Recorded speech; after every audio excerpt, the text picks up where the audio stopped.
Welcome to another Buff Brain Sportscast, Season 2, Episode 16, Week 15 NFL. Here tonight, we're in studio for Eagles versus Seahawks, another WWE scripted football game.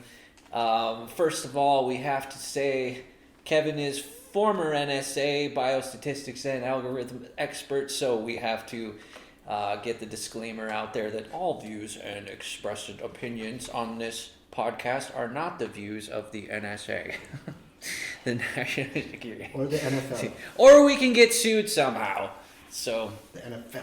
Our lawyers made us aware of that recently. So now that the disclaimer's out there, welcome back to another week. Gonna title this one "How Taylor Swift Stole Christmas, the NFL, and Your Children." It's going to be probably a pretty... I think we're going to actually be able to relax this time a little bit. Even though there is a lot of weird stuff going on in the world right now that it's all worth paying attention to. So, no, this is not a sportscast where it's like, wow, the quarterback's so good, man. I can't wait to watch him throw the football. It's like, this is like scripted by a supercomputer. And there's probably chips in these players' brains, synchronizing all of them, like simulating the game, and essentially. The balls, and the gloves. And the balls and the gloves and the announcers, maybe even some people in the crowd, like the refs.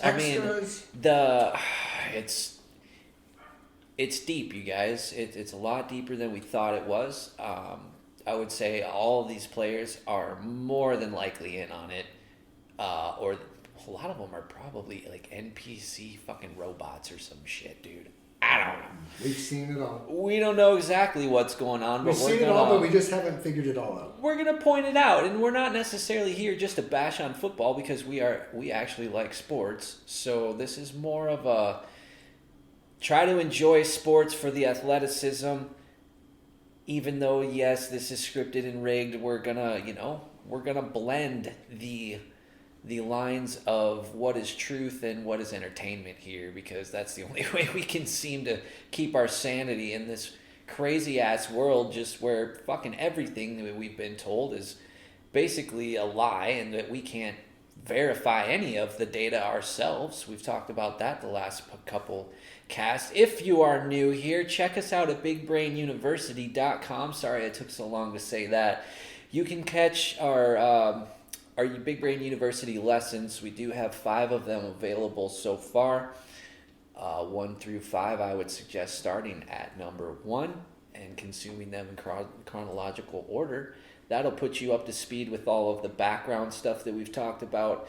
We actually do have quite a bit of content available for anybody who's new and just loves content that is all based on finding, seeking, and sharing truth and growing and learning and making the world a better place to be. That's kind of our gist, and I think we've done a fantastic job so far. We haven't edited a single second or minute, like gone back and deleted anything, and everything has flown pretty darn well so far. So that is quick in a nutshell. You can check out our short biographies on the website. I'm not going to sit here and tell you how I have 4 college degrees and wrote a book and did all this shit, because that will take so long, and not that any of our accolades and resumes are in attempt to say we are better or smarter than anybody else. It's more of a, hey, this is what we have to offer as resources to the community who's trying to make this place not suck so fucking much. So, without further ado, Timmy is in the house as always.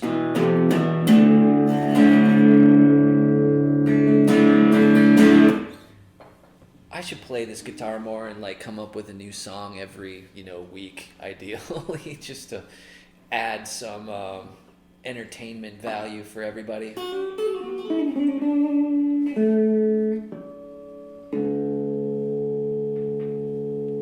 In the news this week, Oh no, what's been happening, Kev? We got the Eagles at the Seahawks, right? Eagles It's at the Monday Night Football. Are you ready for some Swift ball? On Monday night party.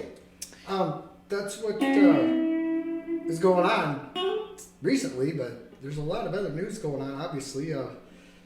But I'm just happy this season's coming to a somewhat of an end, if you want to call it whatever the end is to the end, but the end. It sounds so ominous. And I will say that the disclaimer was wonderful because that protects, you from, I don't know, you got too many degrees they don't want to know everything about the knowledge. And I will say that I do not speak for the Department of Defense, nor do I speak for any government agency. I only speak for myself.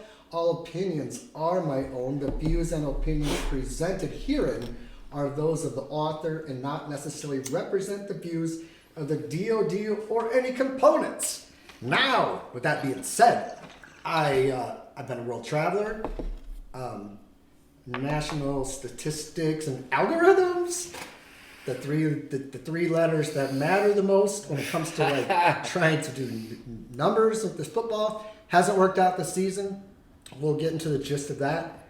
And just understand, folks, this merger of gambling, DraftKings, this is mathematically designed for you to lose in the long run. It's mathematically impossible to pick the correct side at this point more than 50%. You could get just lucky, but I'm talking pick 100 games. Yeah. You get 60 of those correct. And you're just lucky because you can use all the stats. I use my algorithms. I use shit that I've used for years in place to figure out how I can gain advantage, because that's what people want in real life. And what I've learned from world traveling and seeing the world, it's no different. It's one of those. We did a great job covering that last cast too. What you want is an unfair advantage, and that's what people really want. I wouldn't say an unfair advantage, but I had an advantage over what the odds makers were coming up with. Now it's all controlled by money. Before it was the public gets buried, now the public's getting fed. This year, maybe the sports would take a loss and give people all this money just to get them back next year and completely redo the whole thing, and now really figure out how can we get 90% of all people's money based off their bet patterns. Do they bet parlays? Do they bet teasers? Do they bet round robins? Are they buying points to make the spread different? We know that now. Their algorithms know exactly who's going to bet what. If the spread's 4.5 Chiefs, they know 80% last year in this situation bet on this. So let's make the line 3.5 and really fuck with the public. And then they take the money. So that's what I've seen. And I'm sure as shit, if nobody else is seeing this, then they're just fucking blind, turning an eye, or don't even care. And they always say, well, what does it matter if the NFL's scripted and rigged to get people's money? Well, it's for entertainment. It's no different than going to a movie and you see a shitty movie. You're not getting value for what you paid for. NFL's no different. So, in a nutshell, that's kind of where we're at. Yeah. And that's where it's at. 3 weeks to go. Fucking get the season done. Taylor Swift, bye. Bye. Oh man, is she saying hello, hi? Yeah, in the worst It's ways. Me. Yeah. We'll get into in that a Grinch. big way. We'll get into that Grinch. And yeah, I do want to save can't be a cast some of this Taylor Swift covered. stuff. If she's not covered, it's not it's not the cast. So. This will get some of the Taylor Swift stuff I have to talk about, and we have to talk about. But also why I'm titling this way is because I want to pay, kind of a special note of attention to the conditioning of the youth, as well as, I don't have an age range, Kev, but I would imagine that we can probably find a comfortable age where we would say that this generation is unaffected by Taylor Swift, by the Swiftie effect as well, by their grandchildren trying to change their lives, or trying to change their lives to look good for their grandchildren or something like that, right? Trying to change their ways. We'll get into talking about that a little bit more later on here. But for funsies, I get to say that word now because I am kind of mocking myself here. Setting myself up to mock myself up. I watched the Eras Tour concert, Taylor Swift concert, like the production one that's all DVD'd up or whatever. Because this whole time I'm like, I can tell you like maybe one or two songs that I've heard on the radio that are Taylor Swift, but other than that, like I don't understand this Taylor Swift phenomena and how she's just like taking over the minds, causing kids to protest against their parents, like for concert tickets. It was horrible. Yes. I'm just like, what is it about this music or concert that's causing these kids to do this? Chaos. It's and obviously this isn't just Taylor Swift. You know, we can blow this up a little bit and be like, okay, they're being herded, almost funneled, corralled to worship things like Taylor Swift, right? We covered some of that last time when we talked about Britney Spears, stuff like that. But I almost want to just leave it there for now. I watched the concert and it was very interesting. And one of the effects that has already happened to me is today when I was at the gym after work, just before I came here, the music on the PA system, one of the songs was definitely Taylor Swift. Now, I couldn't tell you which one it was, and I can't even repeat any of it to you, but I know it was a Taylor Swift song. And that is for certain how it has affected my life. Go tell that to a Swiftie and they'll be like, oh my God, you don't know the lyrics. You just your toes are just getting wet. Like don't dad. Stop you now. You don't know shit about Taylor Swift. Yeah. But you want to or they'll try to get me. They'll try to recruit me. You know, if I play like a little bit interested, they'll try to recruit me, man. Then they'll kill you. That's their plan. They'll be like, which is your favorite outfit? Of people that they'll ask me what was my favorite era, bro, and I'll be like, I didn't pay that much attention. Like, was there a blue and a red one or something? So you heard the Swift song, and then you're like, oh shit, this is shitty music. No wonder I don't know what their fascination with Taylor is. Well, I was paying attention to attractive women while stretching and working out, so but that age the fact that the Taylor Swift song, like I heard it and it came through to my consciousness like a thought that was like, hey, you know who sings this song, remember? You were watching that fucking concert, and it reminded me like the last time I heard this voice, I was watching this goddamn concert. That's Taylor Swift. I was like, Travis Kelce's fucking made the Beauty and the Beast. So yes, Miss Swift, she's still here. The Grinch is taking over, and she's not giving anything back but with this Eros thing. So what's the fascination then? If you're a teen and you're watching that and you're just influenced, no matter how you like her or not, you just want to be fit in with the Swifties. But then you're like a parent who has to go to the concerts because their daughters want to spend $10,000 in tickets to be like, hey, I want to fucking take a selfie and start my vlog to be I'm a Swiftie vlogger. And then next thing you know... we missed an Eagles touchdown. Sorry, I didn't mean to interrupt. Now you have that generation that are like, okay, it's a fucking phase. Well, I'm going to tell you right now, Taylor Swift's going to be around for like fucking who knows it's how many years. It's going to be a while, boys. So this is a shift in the way all of it's coming together. Like and it started with the football, and now it's migrating global. He's right about She's this. got it's like tours. It's started now. Subliminal stuff going on that's buying into this culture, and they're getting brainwashed. But the other older generation's trying to figure out why are these kids like trying to put a pitchfork in this father because he didn't want to like. He couldn't for afford Super Bowl price $1,000 to go see Taylor Swift, and they were like, "Keep your promise." Because the guy last year for graduation present promised the kids, these group of kids, they were Swifties before COVID, and it came out and they said, "Kids, that's going to be like $60,000 to send you all to see Taylor Swift front row." and they're like, you promised, and they're like, well, fuck, that's like 2 years of college, and then they get blamed. So they're trying to figure out what is going on with the Swift generation impacting these type of and people rich parents can afford just to write a check, but if you got your normal trying to fit, like, there's cars that are like, if you have this type of car, you're like a swiftie. So with that is, what is the, as far as the age bracket, it could be as low as X amount, it could be as high as, I don't know, grandparent driving kids and they're just swifted out.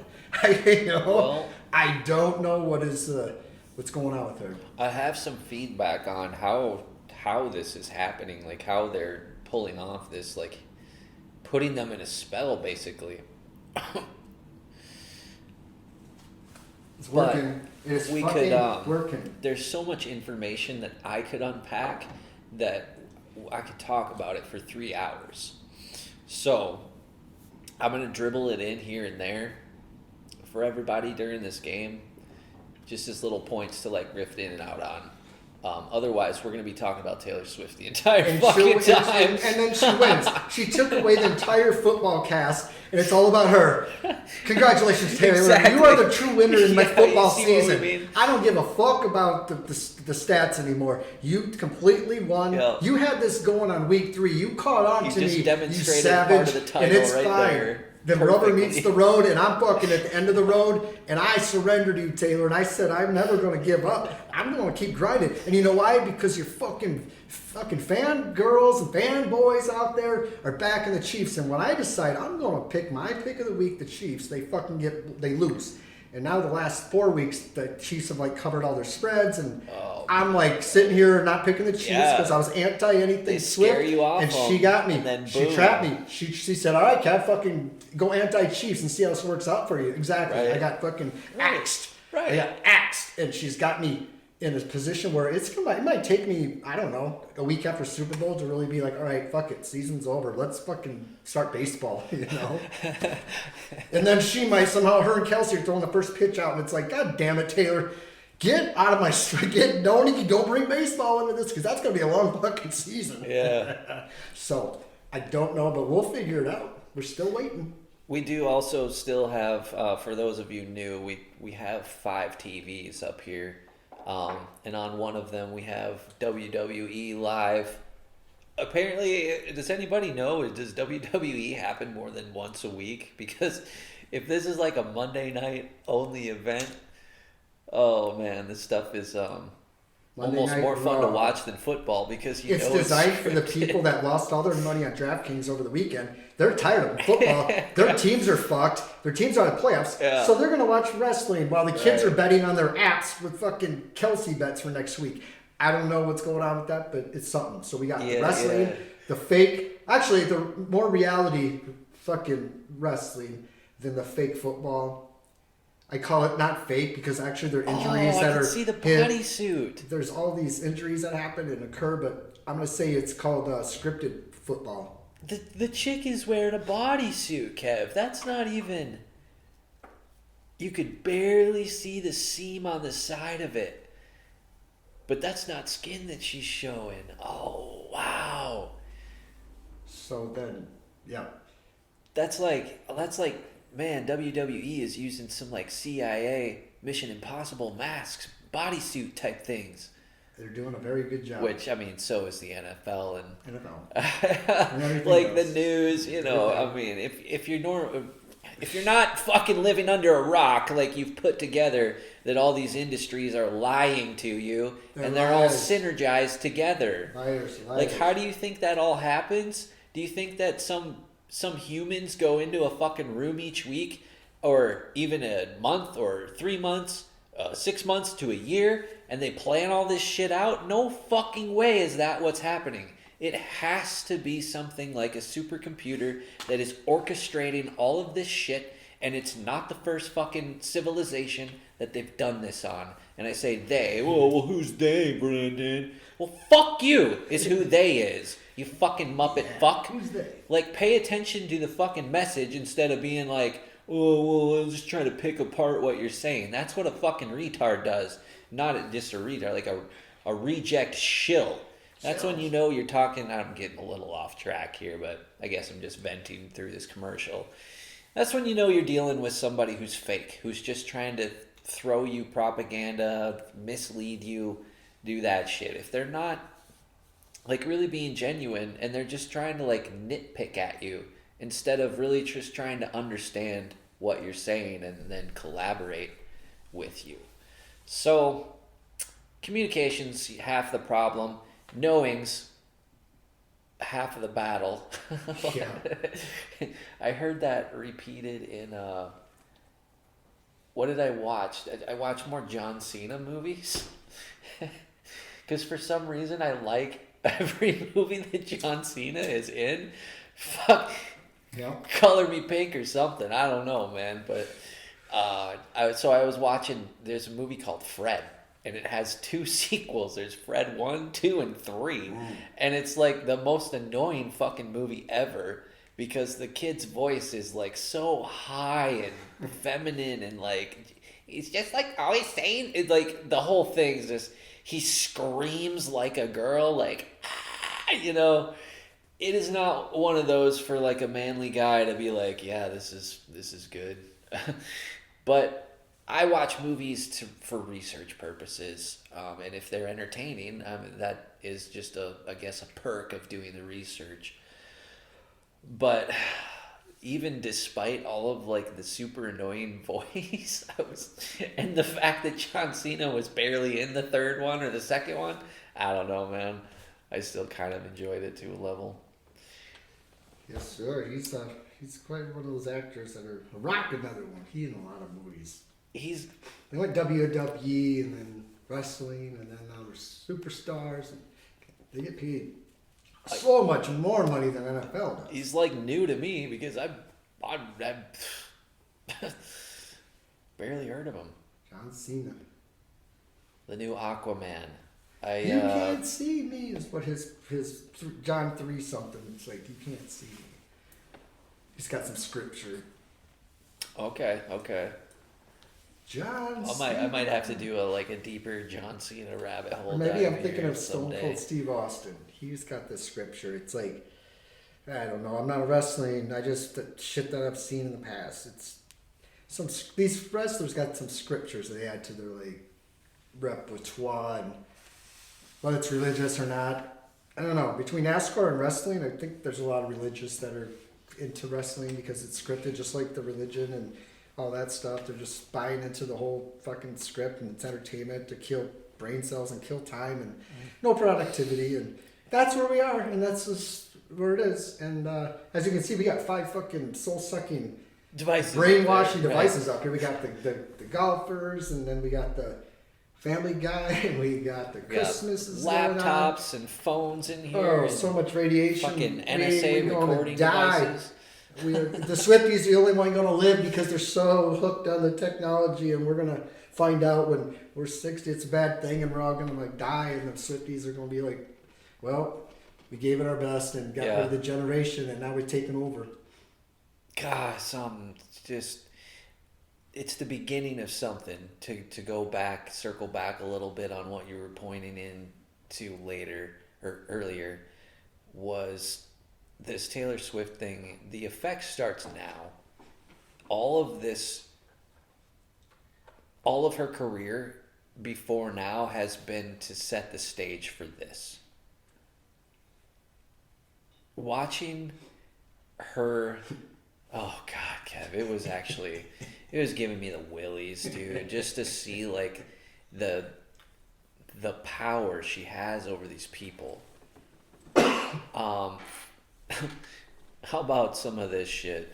So, what are some of the typical things you notice at a pop show, right? First off, they're lip syncing. Yeah, pretty fucking obvious that she was lip syncing, and she's not really even that good at it, but no, she's a horrible actress, dude. On a produced recording, they make it look pretty good. I would imagine live is probably not that good at all. Her crowd overtakes the music, so she lets the crowd sing, and the crowd doesn't give a fuck if they just want her holy water that when it rains, and they're like claiming that it's Taylor's tears. And then the other thing is like this buddy of mine, they're Swifties, but they're so diehard, they'll go to like a city that's close, and they'll find a Swift concert that was there, and they'll go just stand outside, and there's like tens of thousands of these Swifties that have migrated from all over within like a 2-state barrier, and they all just meet up. And they're fucking singing outside the stadium, and you can hear them from the outside, and like the whole crowd's into it. It's just a show act, and kids these days don't understand it's okay to lip sync because that's just like part of the gig. It's always been. Yeah. But yeah, so exactly, all of it. The one parallel I wanted to draw here was they always call it a performance. Who were they talking about? I think they were talking about who was it exactly? I'm sorry, guys, that I can't remember right off the top of my head. But it was somebody that was being interviewed, and the interviewer. Oh, right, it was Kat Merch. I was talking about this. Remember, I told you the disc golfer. She impersonated Macho Man Randy Savage. Oh, for the W. Yeah. Nacho Man Randy Savage, and for her interviews.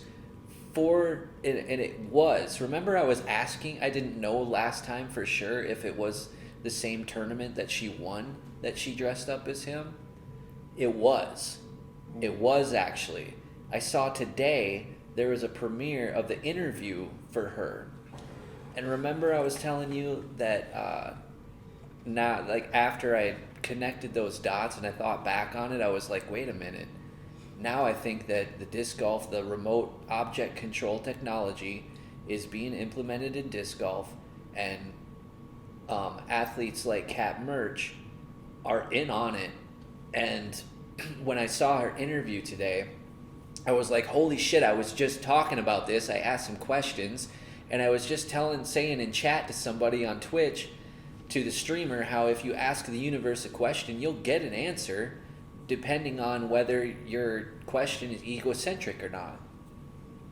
And then I got an answer to my question through this premiere that was airing on YouTube, through this interview just before we were going to do a cast today. So it's like the timing of this was just like, holy crap. Okay. So I have to connect those dots sometimes for the new people here. But during the interview, he used these things specifically, and I was catching on to. I would love to watch it with you sometime and actually review it and be like, look at the body language, look at the word choice, and just how they choose to say some things here and some things there, like what they say at certain times. It's literally like you can see that she's kind of referring to that, like it was fixed, it was scripted. Yep. Okay. One of the things that he said, the interviewer, he noted, he was like, you went out and gave such a good performance. Now, what's the parallel there is you would say, Taylor, you gave such a good performance. What do they say to these athletes in the NFL? A presentation. What a performance. What a presentation. What do they say to an actor at a high school at a play? What a great performance. Yeah. And there it is, you all. It's all in there. And that they're openly talking about scripted rigging because they put that out there at the beginning of the season, and it's in plain sight. I want to tie a bow on that and relate this to how the English language itself is a trap and it's casting spells on it. The word development. Devil. Okay? Almost anything that starts with dev, you can be like, devil? There's, in the word development, there is, think of what it stands for, like building and progressing. You would think development, you would think positive things, right? But both the word devil and demon are in the word development. So it's like both of these words are in a word that is supposed to be good things, and like even the prefix of it, devil, so devil operation mentality. Like, just break the word down. You know, it'll tell you a fucking shitload about what's really going on there, what's really going on here. So, just I've learned a nice little bow tie on that. I've learned a lot of different languages, so I can tell you the English language. Absolutely, there's some shit to it. I never really thought about that from other languages, like other countries and dialects and different ways they speak. But in America, for sure, there's always that going on, and it's accepted, and that's just the way it is. And education system's a prime example. I've seen education systems around the world, and I'm associated with teachers that taught around the world, and I'm like, how do you like teach English to like these, I don't know, these students that want to learn basic English? And they're like, you got to go by the basics. And I said, well, shit, when they come and start learning, they're gonna have to learn the language all over again, because the talking is not proper like it used to be. So you throw the symbolism in there too. That's another. I don't know, man. I try not to overthink it, because... Oh, it's a thinker for sure. Big time. And let me, while your taste buds are just getting wet on that, one of the things that is this Taylor Swift music is achieving is a lyrical hypnosis. Those lyrics are fucking... They're like bazookas, Kev. Like... nuclear fucking warheads that, if nuclear warheads existed, they're the lyrics of Taylor Swift. Okay? Those lyrics are the real fucking nuclear warheads. That might be a better fucking title. Taylor Swift lyrics are nuclear warheads. What kind of that's not even clickbait at this point, but that's a fucking nice clicky goddamn title. Holy shit, that one is better, and I like that one. She can rewrite the Pledge of Allegiance. Watch that. She can have her own fucking Pledge of Allegiance to the Chancellor of the United States. I think we're on to something there, because this Old Navy Way commercial comes up, and I'm seeing stuff in there. Okay, I'm not going to say all those details, but yeah, the lyrics, the sound manipulation is there in the songs, and oh my God, did they pander? We should call her Pander Swift. That's what we fucking should call her. Like, oh man, did they pander to all the genres. Like, they pandered to the country genre and the pop genre and the rock genre. And she's in all these commercials. And then, like, anything else that they can't really pander towards heavy metal. No. Can't do rap. They can't really pander towards punk. Can't. That's fucking generations are done. The good times are gone, bro. And it's like she did everything to the most. She created this like. They pandered to the meta, and what I mean by the meta is the most common. Like, what's a great way to put this? The most commonly talked about subjects amongst certain demographics. Fucking absolutely. Does that make sense? For sure. Like you, yeah. Absolutely. Worldwide. Let's be realistic. Real worldwide. And worldwide, everybody. Worldwide. Like, she's got people up in space that are like fucking, hey, fucking my daughter's in a Taylor Swift concert, and I'm up here in fucking space, and like you know, we're talking about all she's talking about is Taylor Swift. When I communicate with her, and I get to talk to her like once a week, and she's like, Dad, Taylor Swift, and he's like, I can see her from up here. She set the fucking world on fire. She's not going anywhere. Run. She's like, Dad, I'm telling the Swifties, and then like she never hears. She's like, I'm not talking. My dad's being mean about Taylor Swift. Yeah, and then telling me I need to focus, and then next thing you know, like Taylor's got. She's like. I don't know what her ploy is, bro, but I gotta be curious to talk to more like these these Taylor X's, these Taylor Xers, I call them. Ooh, that's a good one. That we can like talk to the generation and find out. I want to find out somebody that's like that's a younger generation or like doesn't like Taylor. Be like, why don't you like Taylor? And they're like, well, if I tell you, you're not going to tell anybody, right? I'm like, no. They're like, good, because if this gets out, I'm fucked.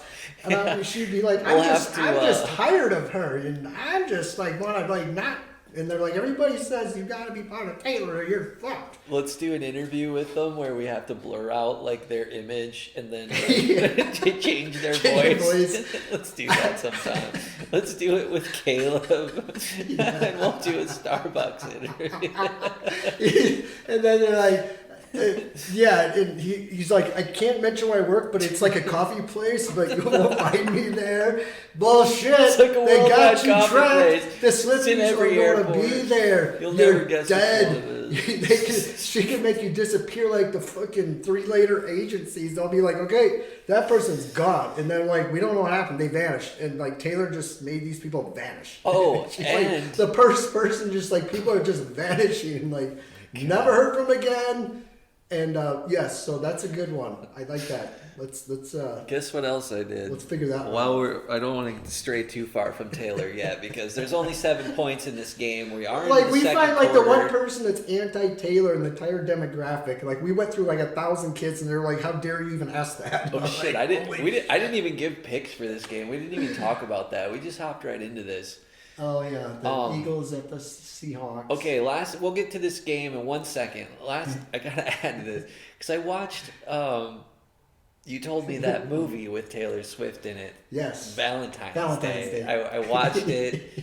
There's something going on with the number 13, obviously, and I didn't know that, but there's something going on with the number 13, and I'm wondering if it's because there's like 13 of her, like there's 13 fucking Taylor Swifts. I think that was the same number. Like we always maybe joked about with them in the MasterCard commercial. There was like 10 or 13 of her. They're everywhere. And now that I know, they're all just everywhere. I know. For some reason, 13. no, the 13 is her number for whatever freaking reason that 13. is. Oh my God.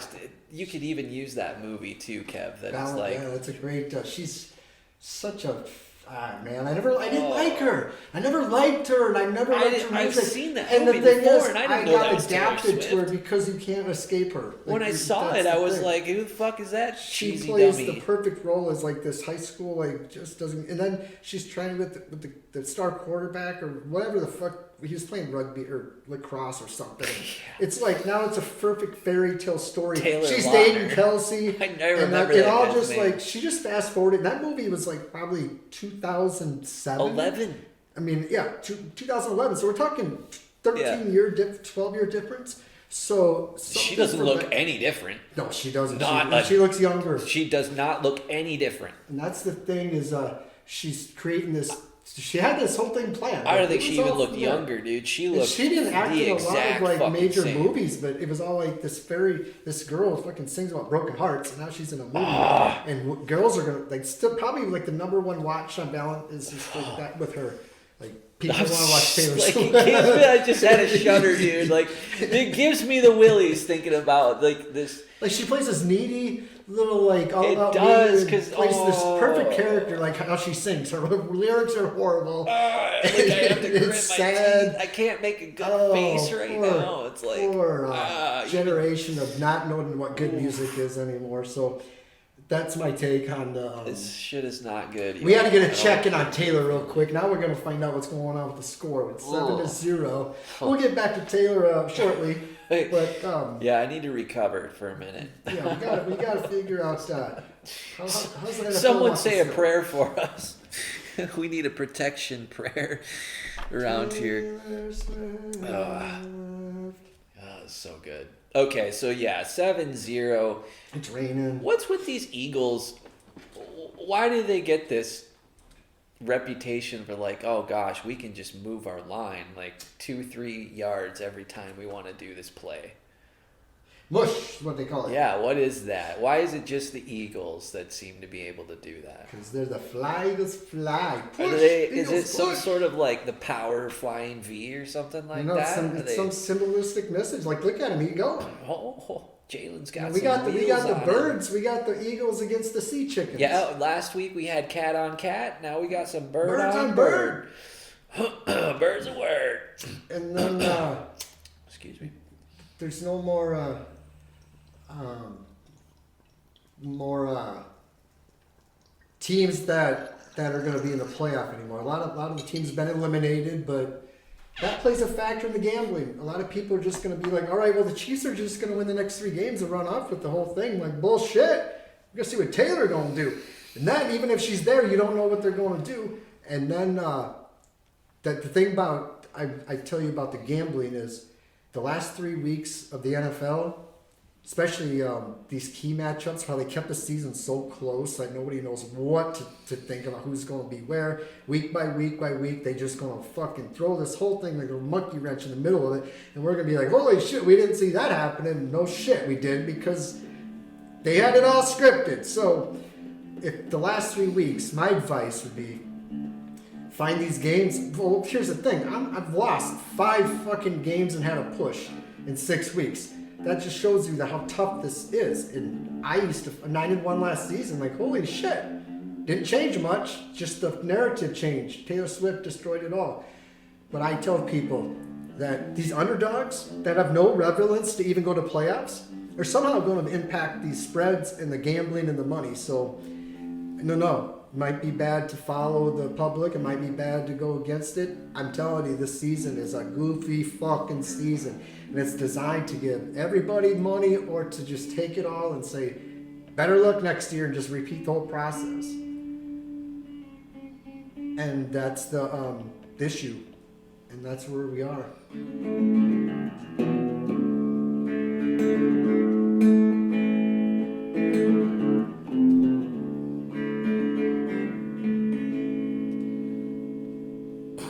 What was the stat I heard this week? Oh yeah, the picks. I'm gonna go for Seattle because I'm gonna go against my bias. So I took Seattle to win, and also because the spread was Eagles -4. So I was like, I'll just pick the fucking Seahawks to win. That covers those two. Seahawks outright. Eagles won't cover. Under the 44 total because it's raining. Yeah. So that was my raining in Seattle. Shocking. Imagine that for an outdoor stadium. By the way, new people, I cashed out mid-season, not taking my picks seriously anymore. I went a year and a half, 80 and 20 roughly. Yep. And some of those I fucking, I still want to say like 85 and 15, but I'll go for an 80%. That's fine. 80 fucking percent in the last year and a half. Picking all trifectas and not picking the games that I wanted to, just picking the games that we covered. So that's a little bit about that. I used, I didn't really dive into like all the stats and numbers like Kev does. I tried using synchronicity, just being like, I'm going to put out to the universe who's going to win. How am I going to tell all these numbers? So then people will be like, what? How do you use synchronicity? Well, you're probably going to have to listen to my audiobook to really understand the in-depth level that I'm talking about for you to begin that. But really, it's like, yo, God. God's like, what's up? I'm like, what you got on the game tonight, bro? He's like, Seahawks. Under. And now how those signs would come through and manifest, like some days it was a car stopped like a full length behind a red light. And I'm like, what the fuck are you doing? You can see there's a whole car length in front of you. And then I got to the next light and it was like another car did it. So I was like, oh, the under. Take the under. Yeah, take the under. And all the unders were all under for Monday Night Football, by the way.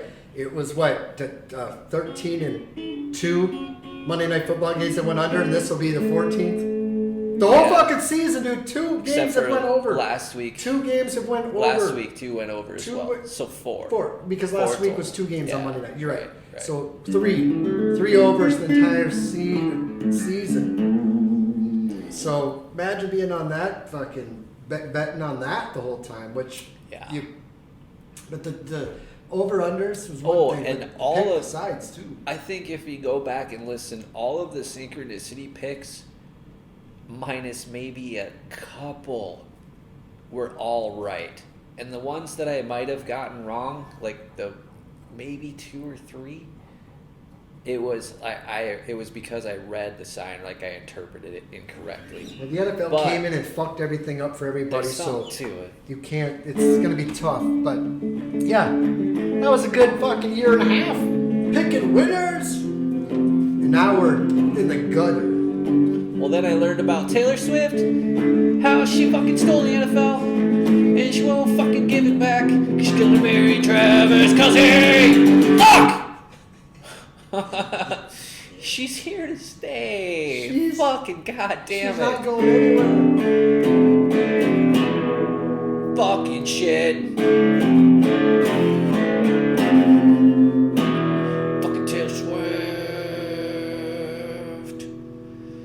Eagles are on the 8-yard line, about to score here again. Gonna check in on the old. They're running the ball. Otherwise, I was gonna say intercepted. We're gonna check in on the top. Yeah, they got squashed. Troy. Pound that chest, Eagle man. We got Troy Aikman and Joe Buck live from the basement of the stadium, hiding out underground somewhere. The dusty bags are back for another Monday. I don't know, Kev. They might outlast us. They're in a basement counting cash. We're pretty young, strapping lads, but those guys, they have got time on their 103 years. All right, so Eagles are held to a field goal. All right. I'm going to give you another silence, Troy Aikman. Suck it. I want to hear your shit.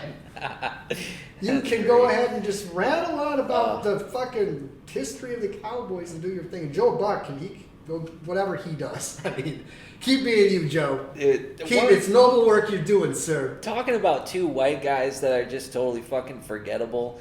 One of the biggest things I ever always hated watching WWF when I was young was when you had this matchup right here. 2 white guys that are wearing relatively almost all the same colors. Their uniform doesn't stand out from each other pretty much at all. And if you look back at it, look at their haircuts are even exactly the same. So if I'm just looking at a glance or I don't even know who the fuck I'm looking at. It's like I'm watching Joe Buck and Troy Aikman and Claymation. And they just keep switching suits every fucking Monday. Suits and tie colors. Huh? They just keep trading it back and forth. They're everywhere. Troy and Joe. It's just hit my brain again. One thing we should do next season, while we're tracking all of the games and stuff like that more closely, let's keep track of just a coin flip. We'll flip a coin and whatever, heads or tails, fuck this team or that team. I've been doing that for the last 3 weeks, and I've lost all 3. So. Yeah, we're gonna keep track of that. I gave up on stats. Well. I went to the coin. Just that's how desperate. Coin. And coins let me down.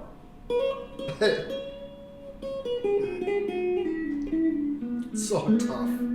I want to demonstrate it. I just want to have it there to be like, look how good the coin did compared to the coin will do better than somebody that's on a level of having worked for the NSA, the National Statistics Agency. World traveler, learning about languages and sports. People are going to be like, did he really work for the NSA or are they just making this up? Now we got him right where I'd have to, if I told you not to kill you. And if you told me, I'd have to I'm moving to Antarctica. Yeah, if you're listening, your account's already flagged. You guys are going down. Terrorist. You better not be white. You better hope you not be white, boy. Oh, my God. I was talking. Or a Taylor Swift fan. Taylor. Shout out to Taylor. I was. Somebody was asking about poker. They go, Kev, how's the poker going? I said, not good. I said, I'm having issues. I'm trying to get over this NFL thing. They go, what's the issue? I said, I don't want to get into it, man. I'm like, it's just becoming so blatantly robbing the public of money. And he goes, I know, I hear what you're saying, man. It's it's changed. And I said, I know, I'm just tired of it. So I said poker's another variance one. That's another one where a lot of luck involved, but there's a lot of skill. And I was trying to explain how you, because he was wanting to know, how do we get better at poker? I'm like, you got to learn like what I refer to as human intelligence, humnit. It's what they would refer to like human intelligence, humnit. Humnit. Similar as AI, artificial intelligence. Humnit. It's human intelligence. Humnit.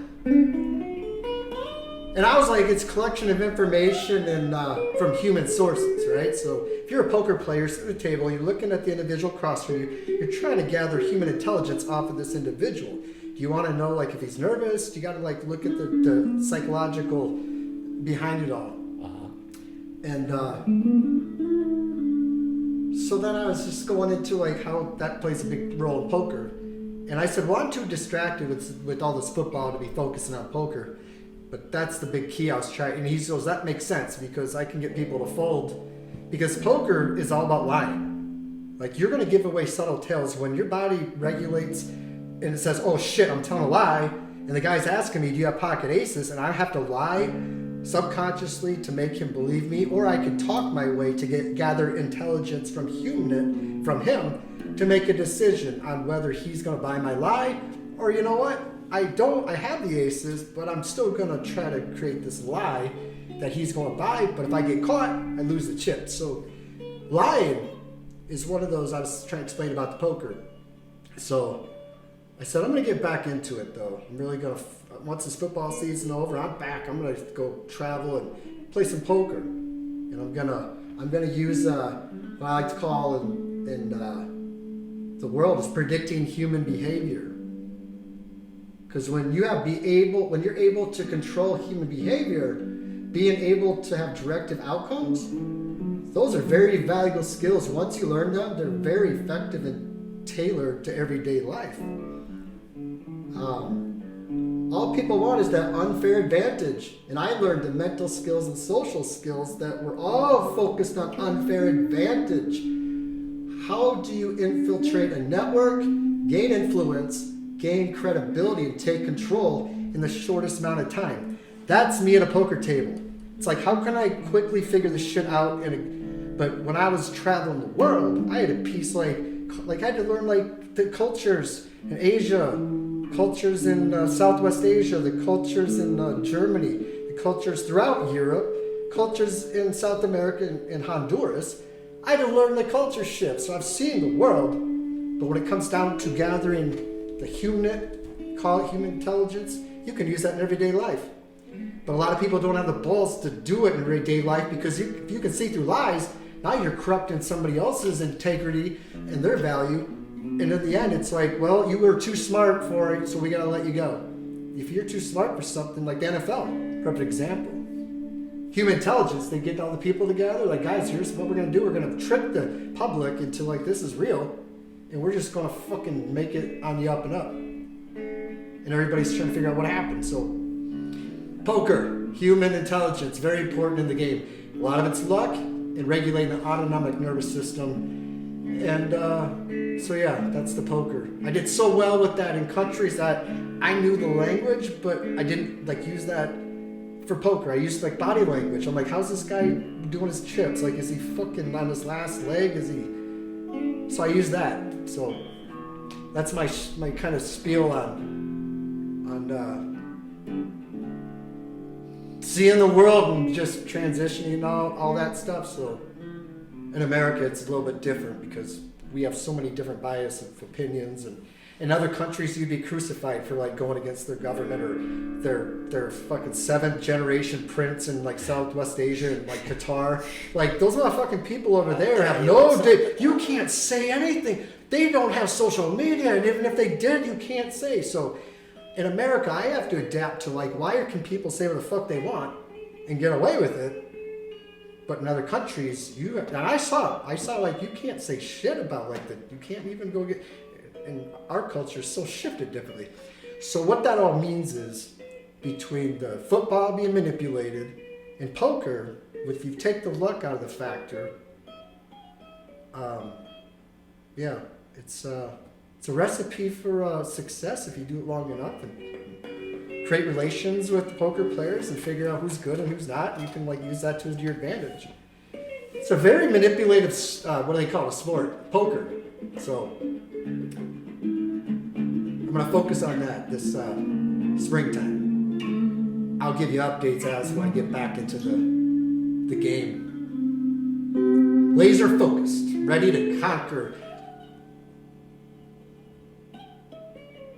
I can use stats and analysis and poker. I'm so good at like, how many blockers do I have? How many outs do I have? Like, okay, I got one more draw, like the river. I can calculate the odds on the spot. Like, I can calculate. I have the ace of spades. There's 3 spades on the flop. I can represent on the turn. I have the or the flush draw or the nuts already, and that guy's gonna fold because I have the blocker, meaning he can't have this card. So I got this to represent. And then you just fuck with people. Like, are you got like 2 pair? Like, that's no good. And then you could still be lying.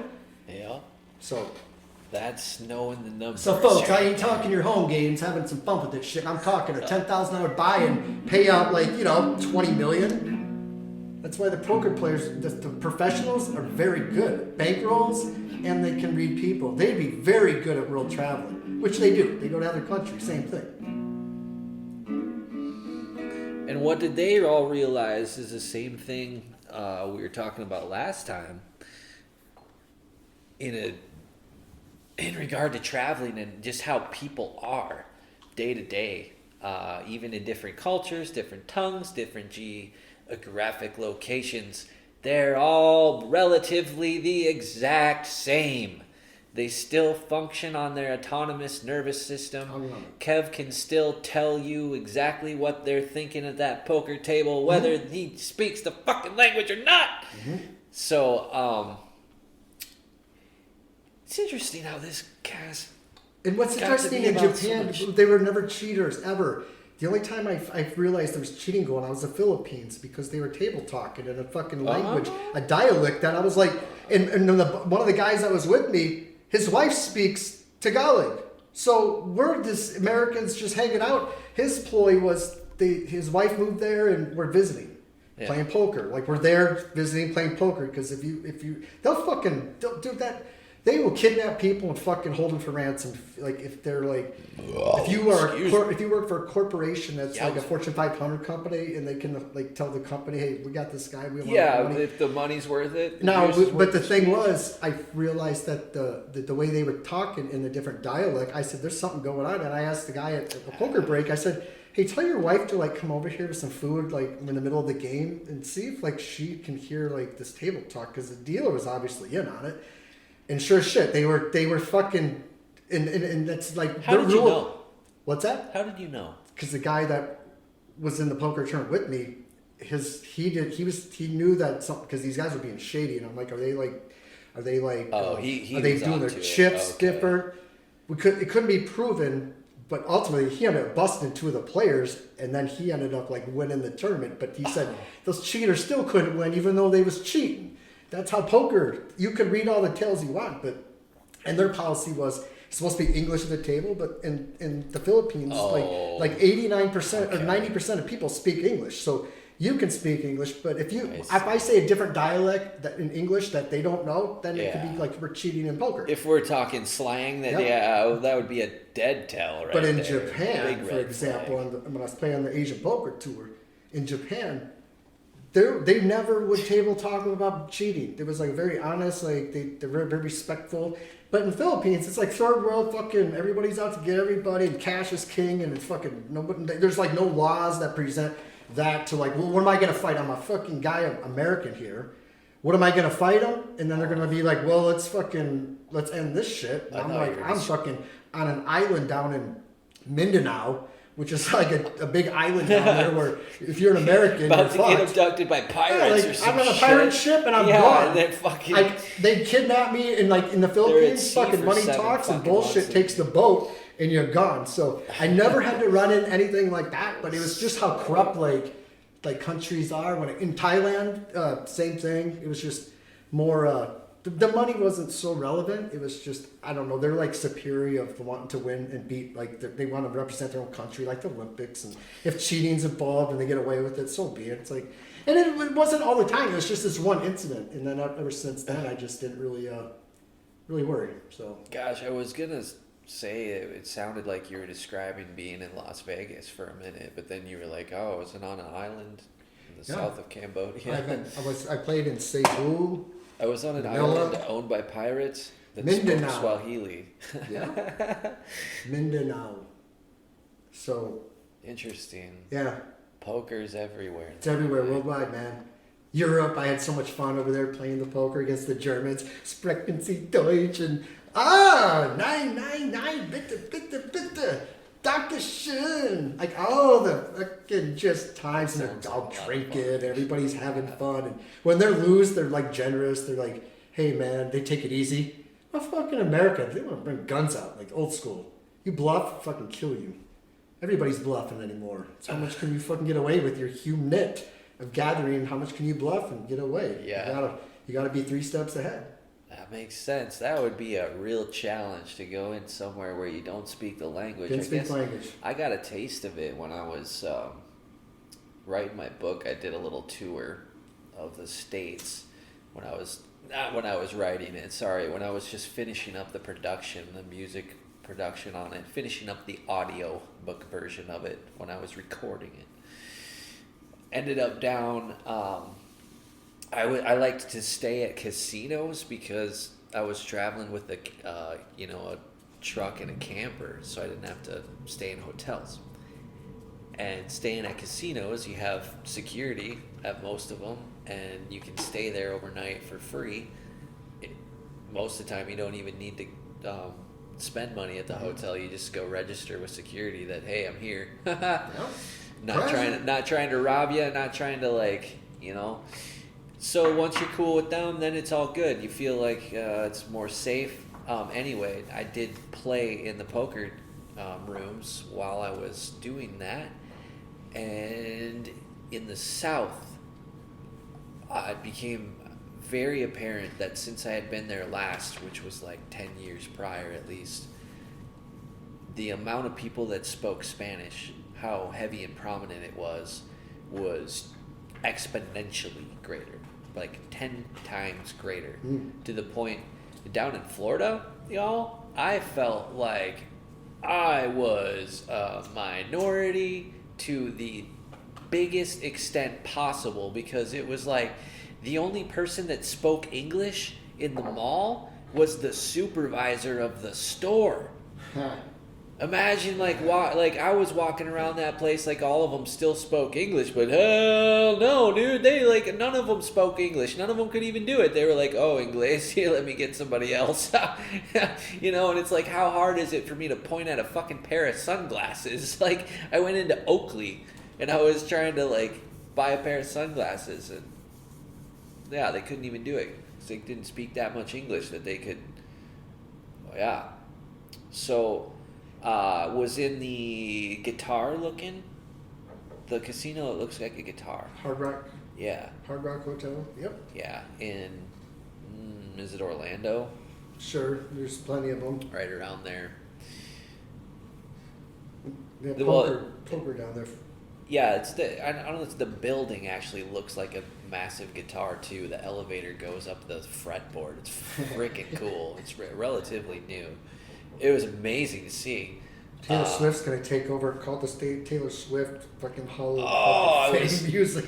Dude, actually, when I went through all the music stuff, because they have all the guitars and I want to call them uniforms, but it was like dresses and shit that Elvis wore when he was there. They all looked like they were the same size, or way too small or way too big. I was like, dude, this is bullshit. I was walking through there and I'm like, hold up, this is bullshit. Mm-hmm. Anyway, playing poker at that table was a little tough.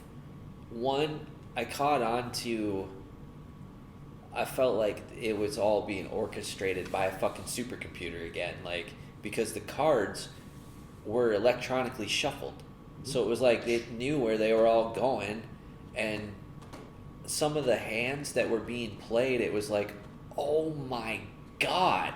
It was like you could tell that person was just, they were getting played. they were getting played. It was such weird. I can't remember. I wish I could tell you, but it was like 2 or 3 rounds where I was like, hold up, something's artificial here because I don't feel right. I feel like I'm just being assessed and not by the players here, because nobody's got a fucking read on me. Like, bullshit. I'm the guy who can walk into a poker tournament, have never played in a poker tournament. Like, I didn't even know how much the fucking chips stood for, you guys. And I played in a poker tournament with professional poker players and went out in the bubble. But that was in, like, the top 7, top 8. I think I went out, the bubble was 8, top 8. So I was like 1 away. It was like a $500 buy-in that one of the first times I ever even met Kevin. I just had the fucking feeling, yo. I was like, no, I know how to play poker and I can read people. Like, that's all I need to know. All this other shit, like, small blind, big blind, or whatever. And everybody was helping me at the table. So it's like I looked like the biggest noob, but yet I was at the final table. Yeah, you were using and you were like 1 blue chip and 2 white. And they're like, okay, that's 250. I had them counting for me some of the times. But what you used exactly what I was talking about earlier. You used like human intelligence that you just get.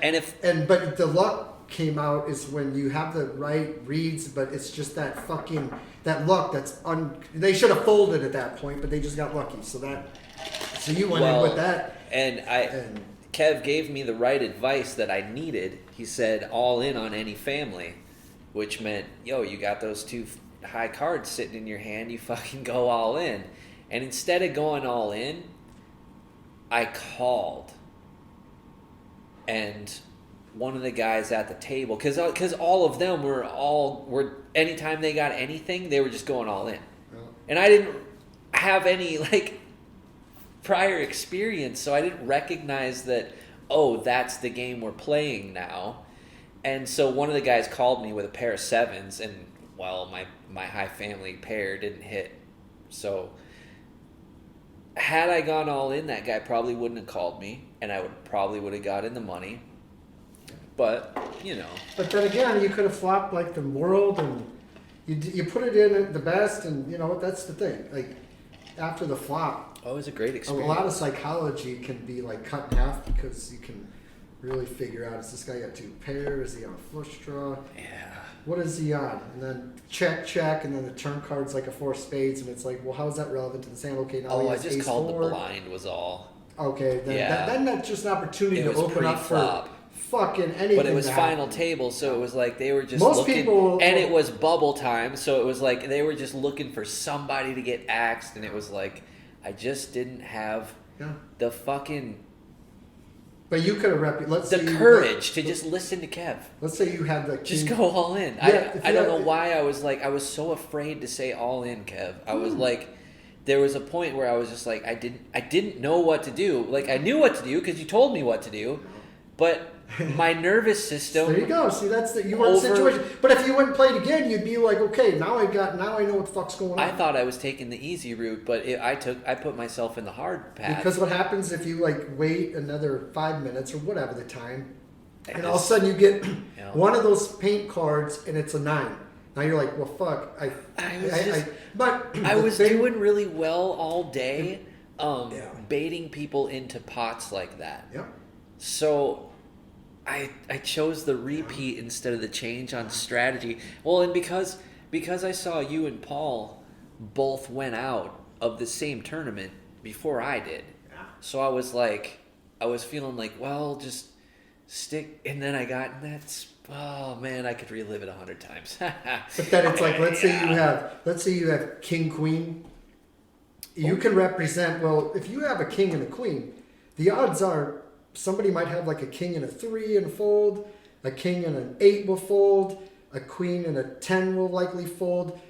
Yeah. The only time you're going to get a snap call will be somebody with ace king, ace queen, pocket aces, pocket kings, pocket queens, pocket jacks, pocket tens. But if you have the king queen, you're all in. They don't have king queen likely, and they'll fold if they do because they know that you got aces or kings, but you have the king queen blockers.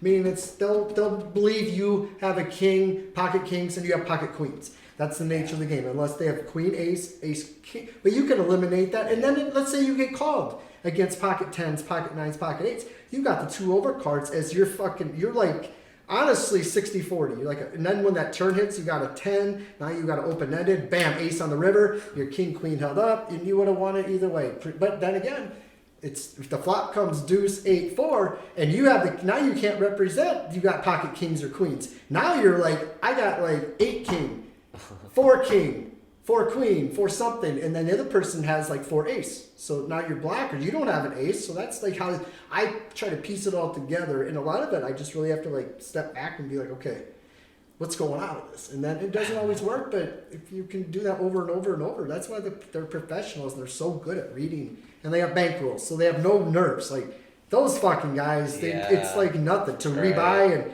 the money's irrelevant. They're just on sponsorship and just trying to create their like label. And I get it, but that's the psychology of the poker. You always think like, what are my blockers? Well, I got the king 8 or even king jack. That's another like one of those. That made it a lot easier to play that day.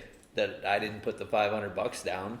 True. That made it way easier to play because I told you I don't want any money. I'm like, you shit this tournament, I want the trophy. Yeah, that's all I said. Like, I'm gonna represent I'm the sponsor that won the trophy. Yeah, dude, that would have been fucking. You would have won that tournament. Shit, we would have been traveling the circuit and been like fucking poker podcasting, vlogging and all that, and had a team of people that work playing poker 14 hours a day, and have a team of people in Korea, South Korea, with the connections I got to be like, hey, I need this done. Like, we're going to give you like 12 hours of poker content, and you guys narrow it down in I don't know, 25 minutes.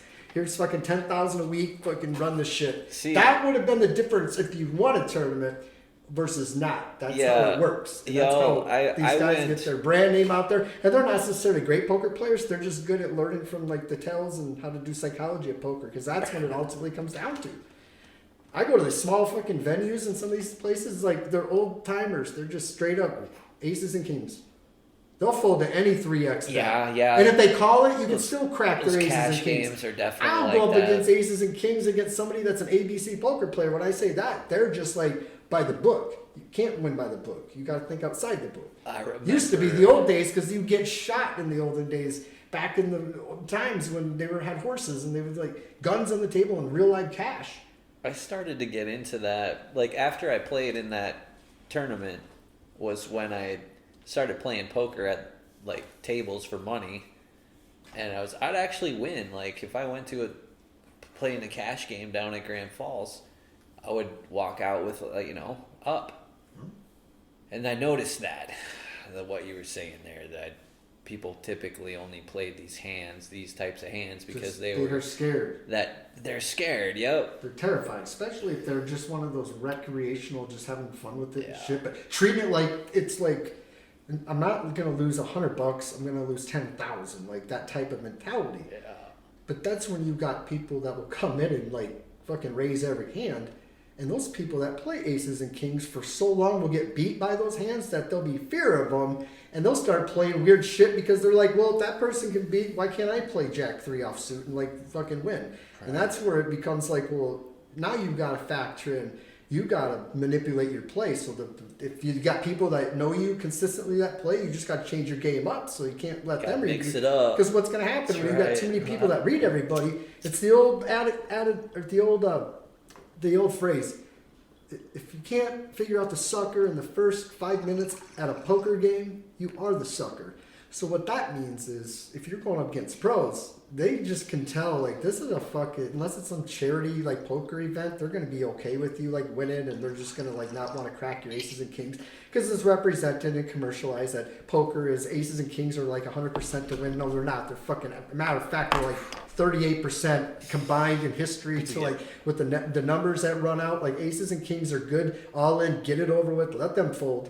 But you see it, man. The commercials, poker became so commercialized from Chris Moneymaker, who just out of nowhere bought in, like he was in deeply debt, going through college, bought in on an online tournament when poker just started, $75, turned that into like a $1,000 entry into a poker tournament online, won that, went to Vegas, won the tournament as an amateur. It could set up an entire generation for 10 years in poker boom.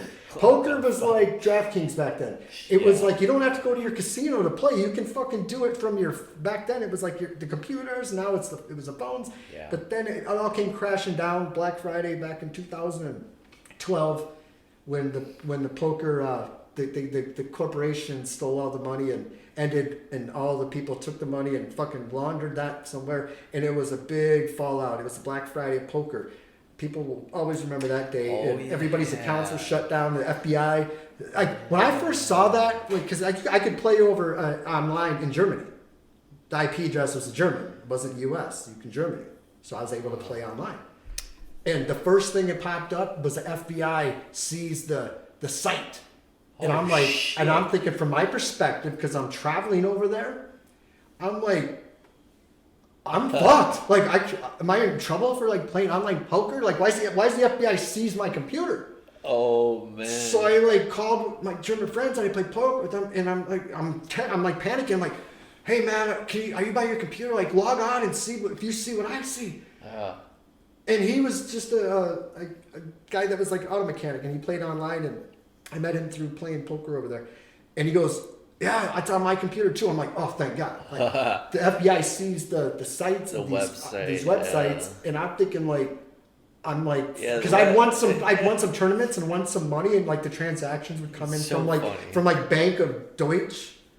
And I'll be like Deutsche into Bank. like a bank account that was like an American. So I got I was thinking like I'm in trouble, but I wasn't. It was just a coincidence, and I said they completely shut poker down and ever since then it's not a household thing anymore. Now it's DraftKings betting on sports. If the FBI wants to seize your electronics, they're not going to send you a message prior to. But I also thought my computer was hacked. Meaning it was back then there was a lot of.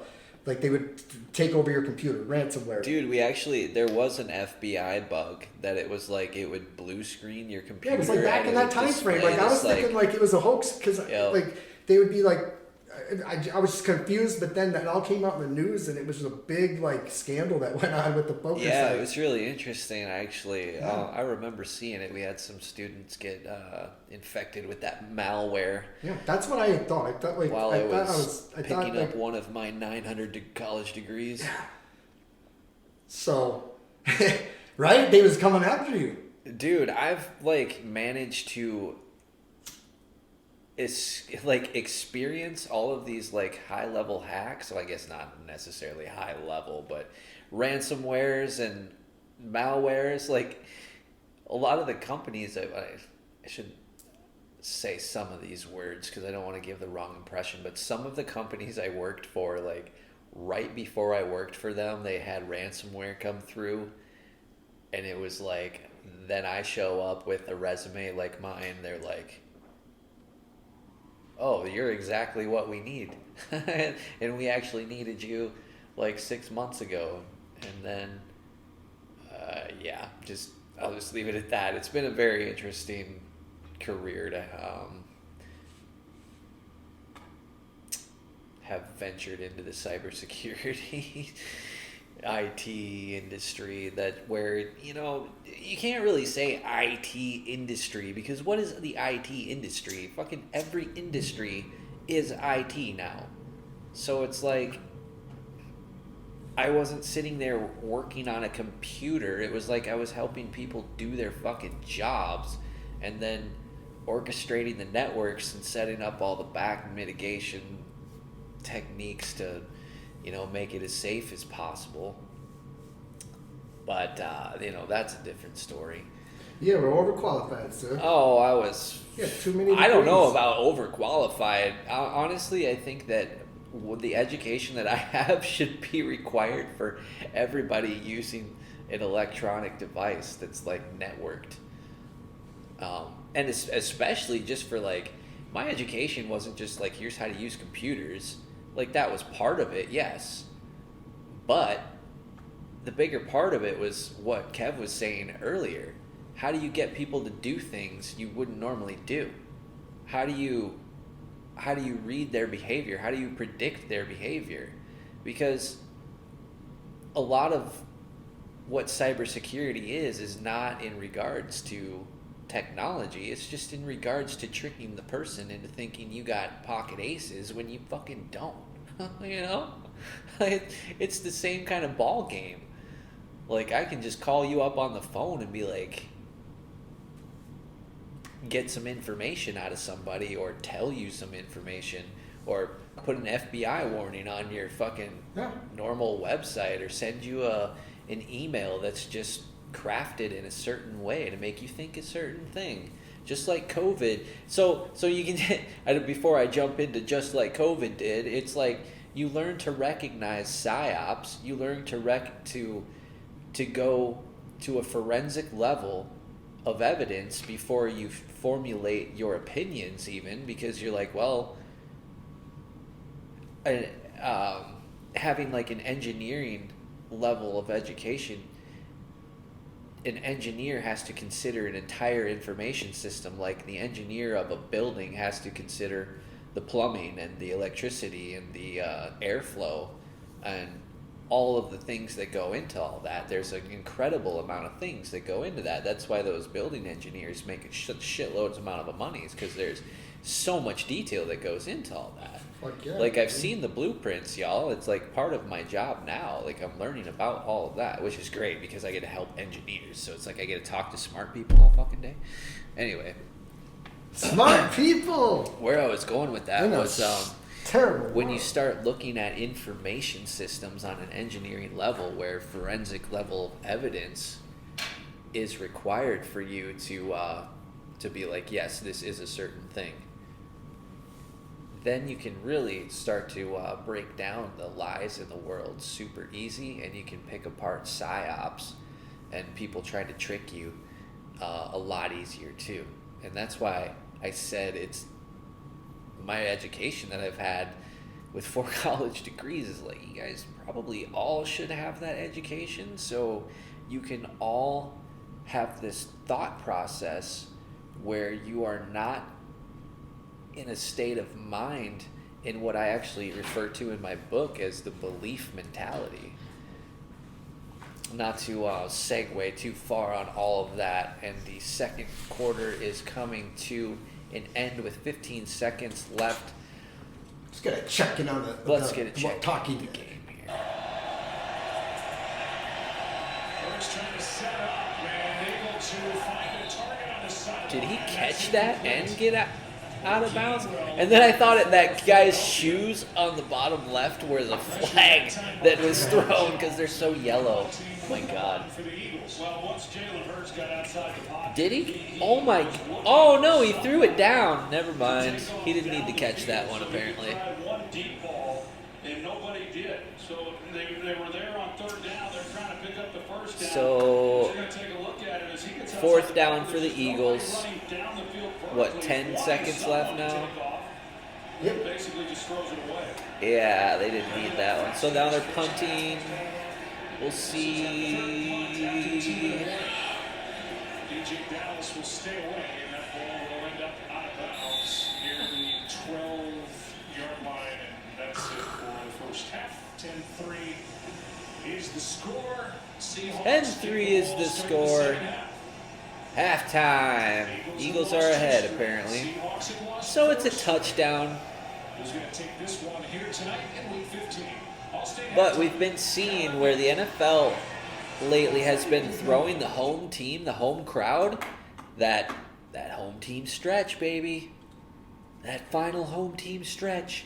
You know how goddamn good Eli Manning is on the home team stretch. He can take that ball from the 2-yard line and put it in the end zone with a minute left on the clock. No problem. I seen him do it. The fanboys, they get into that. And that's why when the quarterback goes out, you'll see all the betting lines shift. Mm-hmm.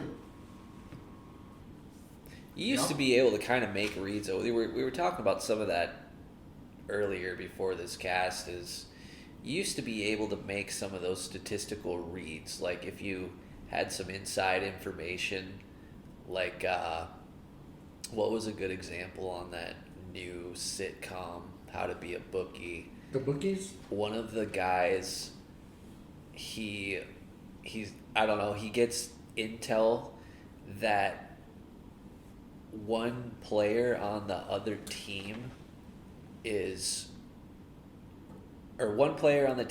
banging another player's wife, so he's gonna like throw the game or basically not let the guy score, or something to that effect, where it's like this beef is gonna make the game go a certain way.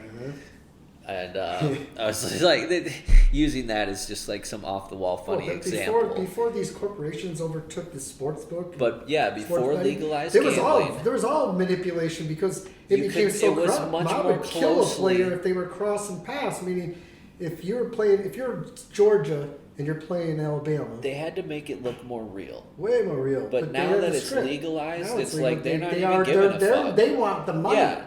They don't want the bookies and the mob control the money. Now it's all, they're going to protect these players from getting like outside info, because this is all corporate run.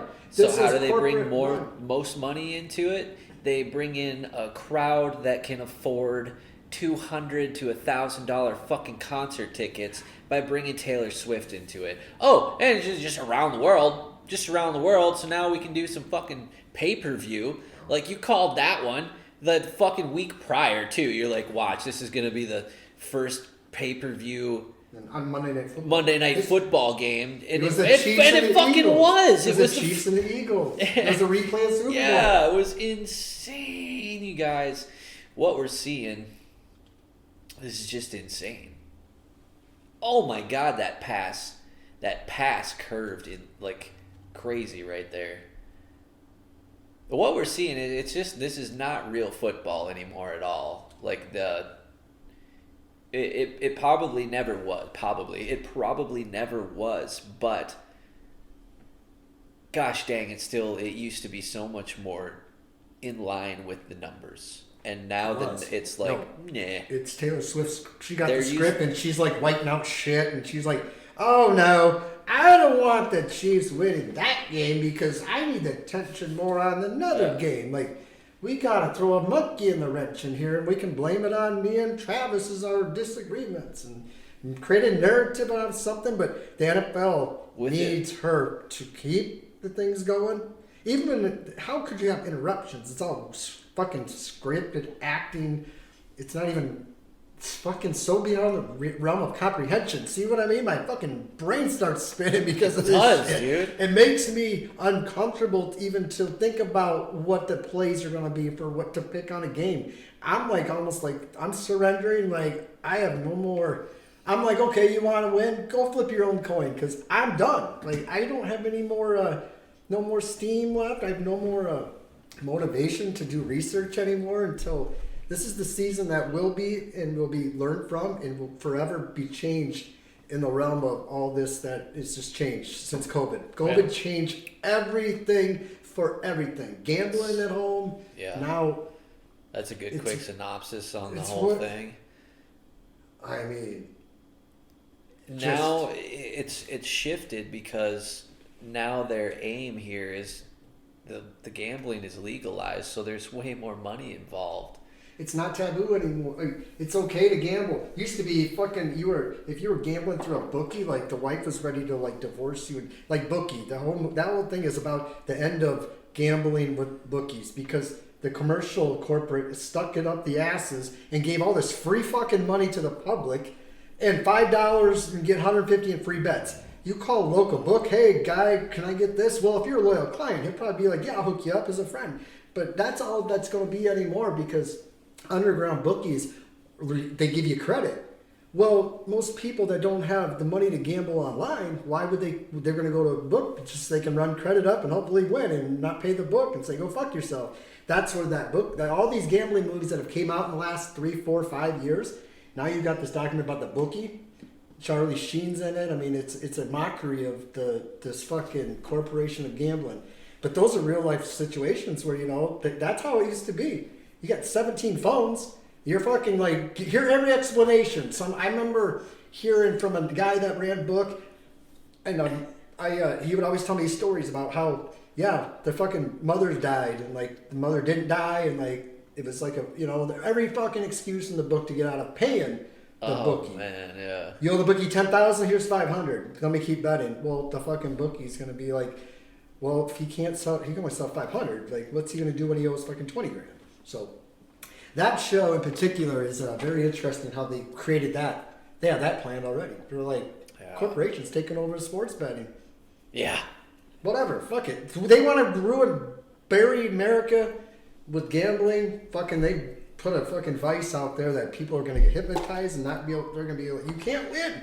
You will not be able to statistically win if you bet more than any amount of games. That's my biggest advice: is just don't gamble on sports. Do it for entertainment. Know that you're going to lose. Know that you will lose. You will lose. It's impossible to.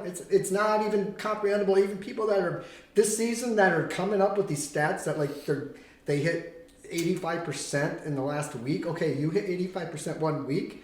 You can do that. You can hit 100% 1 week. I'm talking 100 games.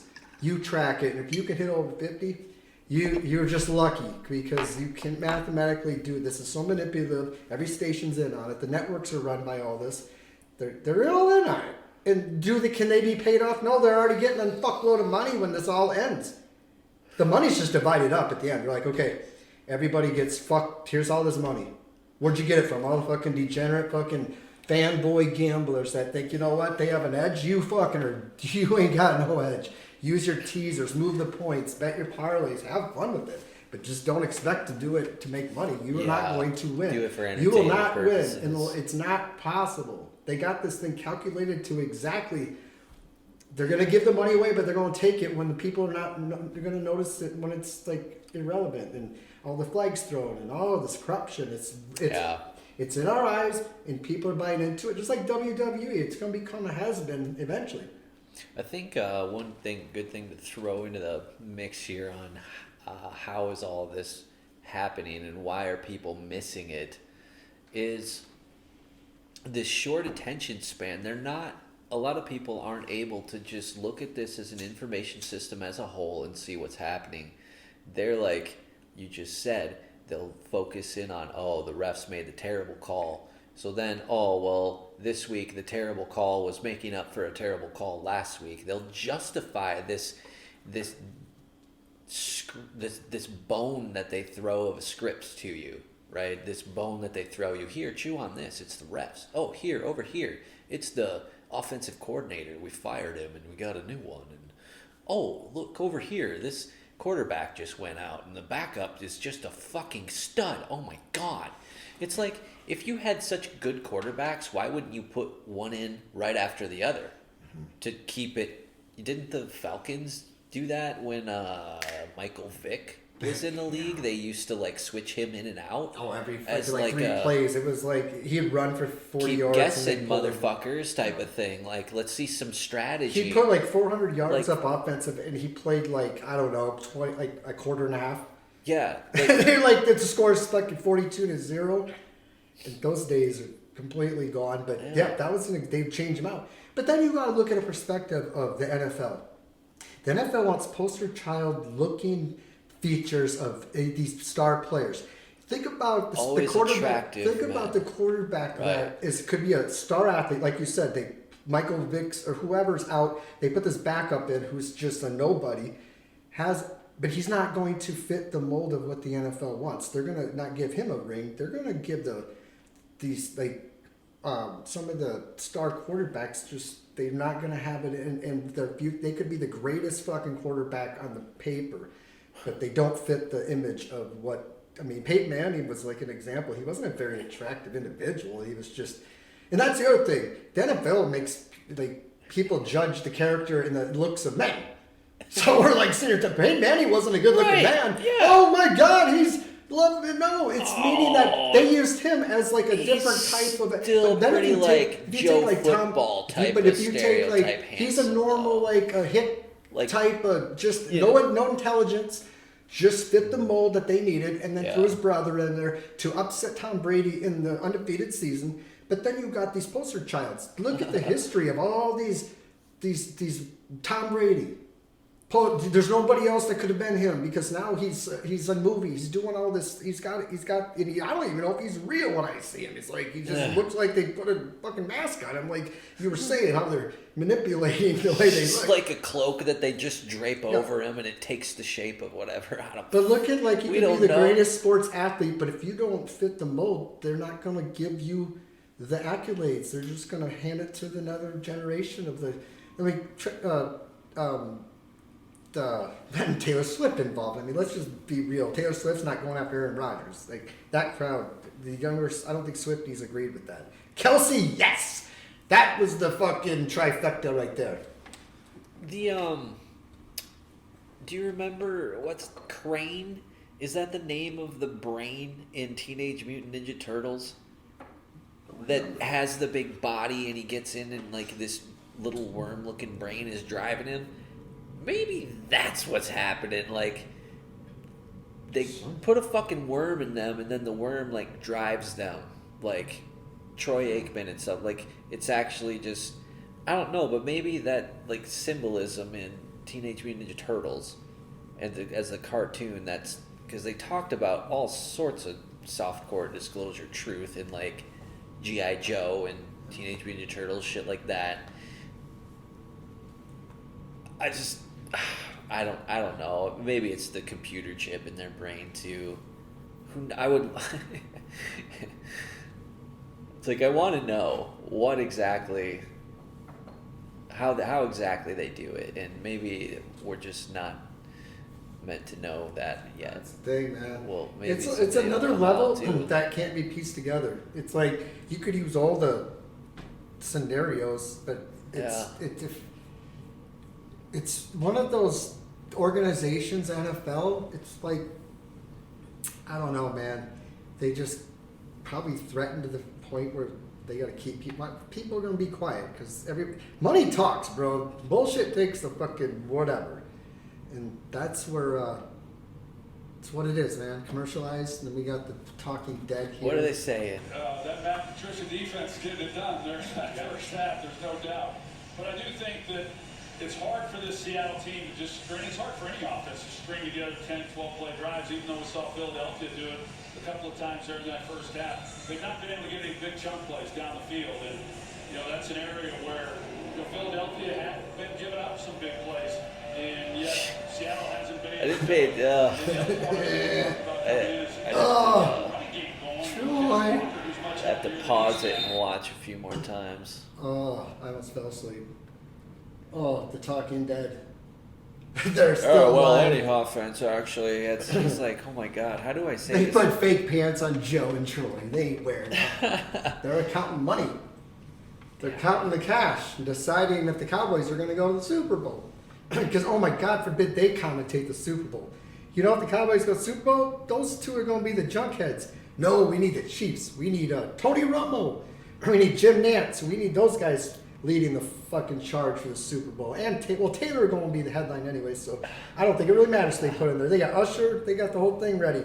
Right. It would just be good to know if somebody out there has knows somebody that's volunteering for the Super Bowl in Vegas, because you can literally just call them up and be like, hey, I want to be a fucking extra. Put me in there. I'll hold something. Yeah. I'll bring the flag out in the front. I'll be one of the 10,000. How many people it takes. Yeah. But then I want to find out what kind of Gatorade colors they got on the sideline. Are they prepping? Did Gatorade bring all this purple in because the Ravens are going to be at the Super Bowl? Like, what's Gatorade's policy? They would have that inside information, but then again, it's like, what are you going to do with it? You go to want to put a 10,000 bet on the color of the Gatorade. Good luck. They're going to be like, we're only going to let you bet 100. I know. There's got to be so many people working on that are trying to figure it out, and they probably all of these things are probably all happening. Like all these little inside things are happening, but now this year. Or if you could find somebody that works at Gatorade and it's like they're already pre-printing Patrick Mahomes Gatorade fucking flavor, Taylor Swift and Kelsey something. They have the manufacturer line. They got to prepare. They got to have everything ready for Super Bowl. That's the biggest. That's fucking ready. That's the day. It's what it is. So they got to have it shit scripted, brothers. You know how many shirts they make? They only make enough for the opposing. They don't. You think the manufacturers are coming out and got the clothing ready? It's just. Baseball, no different. Right.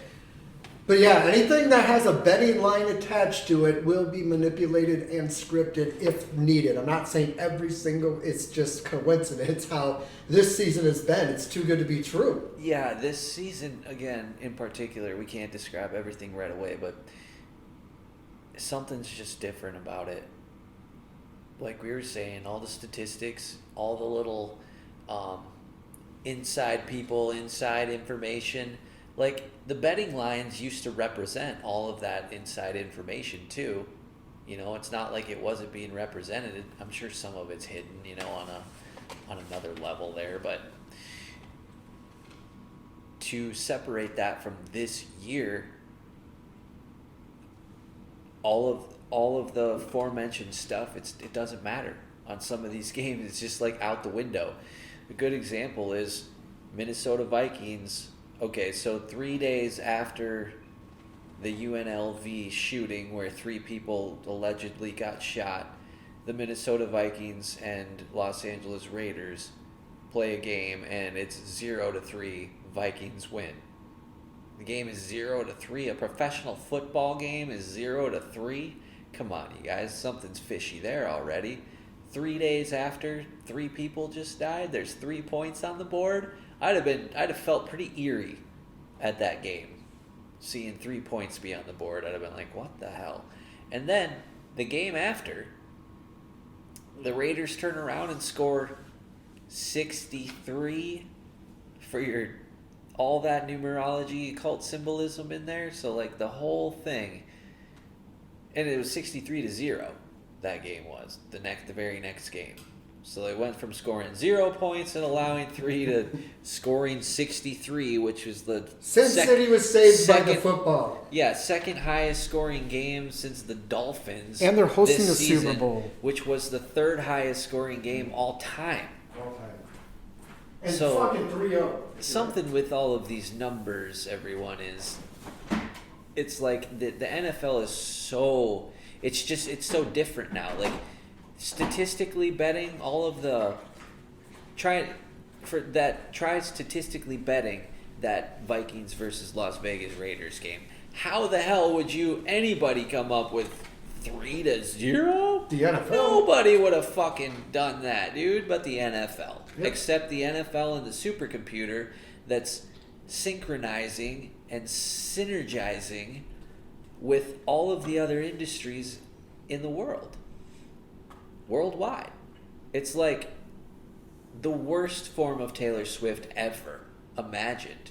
That's what's working against us. It's like this supercomputer that's synchronizing all of these fucking news agencies, the stories. Like, there's just no way that people are sitting down and being like, let's organize the world stage for this year or the next 5 years. There's no fucking way that they could have done that. And with all of these little details, like, think about all of the information and all the journalists out there that work for these news corporations and all the stories that they publish every day, like 24/7. It's insane. Well, I'll tell you exactly what you're talking to. It's got to be artificially sourced. And I can tell you that from Seahawks scored a touchdown just now, by the way. Here comes the third quarter, they're marching early back. in the third. They're marching back. We gotta the make sea this chickens are crawling their way back. Right out of the gates, keep the crowd in it. They got to keep the crowd there. So I realized how American journalism, American news ultimately worked. Because, traveling the world, you see like real life events that were going on, right? Yeah. Whether it's you're out at a place and there's an attack. Like, you're there and present, you see what's going on. But back in America, I would do this. Like, I would be in a country where something would be news local there, like, holy fuck. But then I'd fly to like LAX and I'd pick up like back when there was papers, they had to manipulate the news because I'd start reading this shit and I'm like, they're like, where are they getting this? They're just completely fabricating a story. Yeah. But that's not from like, it wasn't like stuff that was classified or anything. It was just like events that would happen, and then like the people there would see one thing, like, but then America would completely magnify this, and all the news agencies, when newspapers physically went away, they really magnified it with the internet, because now they're all coerced into one. But like over in other countries, there's stuff that they just don't know how to report it without making people worry about what's going on, and they have to. That's journalism, news. They get away with it. They have like NFL. They have the right to do entertainment. They could treat the news. This is entertainment. We're gonna Las Vegas shooting, for example. 3 people died. All right. Well, that's like they do these training missions. I remember working when I was going through some training for some things. We'd go through like situational training. Okay, active shooter alert. Holy shit, the school's freaking. What are we gonna do? But then when you create that and you got somebody filming it for like a documentary, like here's what we're gonna do, they can create like, okay, 3 people just fucking died over there as like I don't know, a puppet. Like they put and then they gotta do the medical training as a scenario. Like this would be a real life scenario. And then ultimately they just completely refabricate it, and then it becomes like a news, local, Vegas. And then it goes nationwide. And then by the time it hits Germany, it's like, you know what, like 300 people were attacked, and like, we don't know if anybody died. Like their reporting is completely fucking inaccurate to like what we see in America. And then when I'd fly from like the States, from like Baltimore, Fort Meade or wherever area, I'd go over to like back to Germany, and I'd be reading shit like in the German stuff that what happened in America. I'm like, this stuff is completely out of context. And it's like, see how it reverses itself? When 9/11 happened, they overseas, they didn't know, like they were just like thinking like they didn't, you know, but they fabricated it, and then it all got cut out of the media. Yeah, they just created one big scenario. Yeah. But that's how manipulative that news can be dangerous, very dangerous. And your local news is one thing, but by the time that gets down to like the East Coast, they're like already fabricated the storyline just to make a little 20 seconds, and then people are like, holy shit, this happened? No, it didn't happen. It's like but then to prove it, you can't. Well, shit, and even the local news, I think if we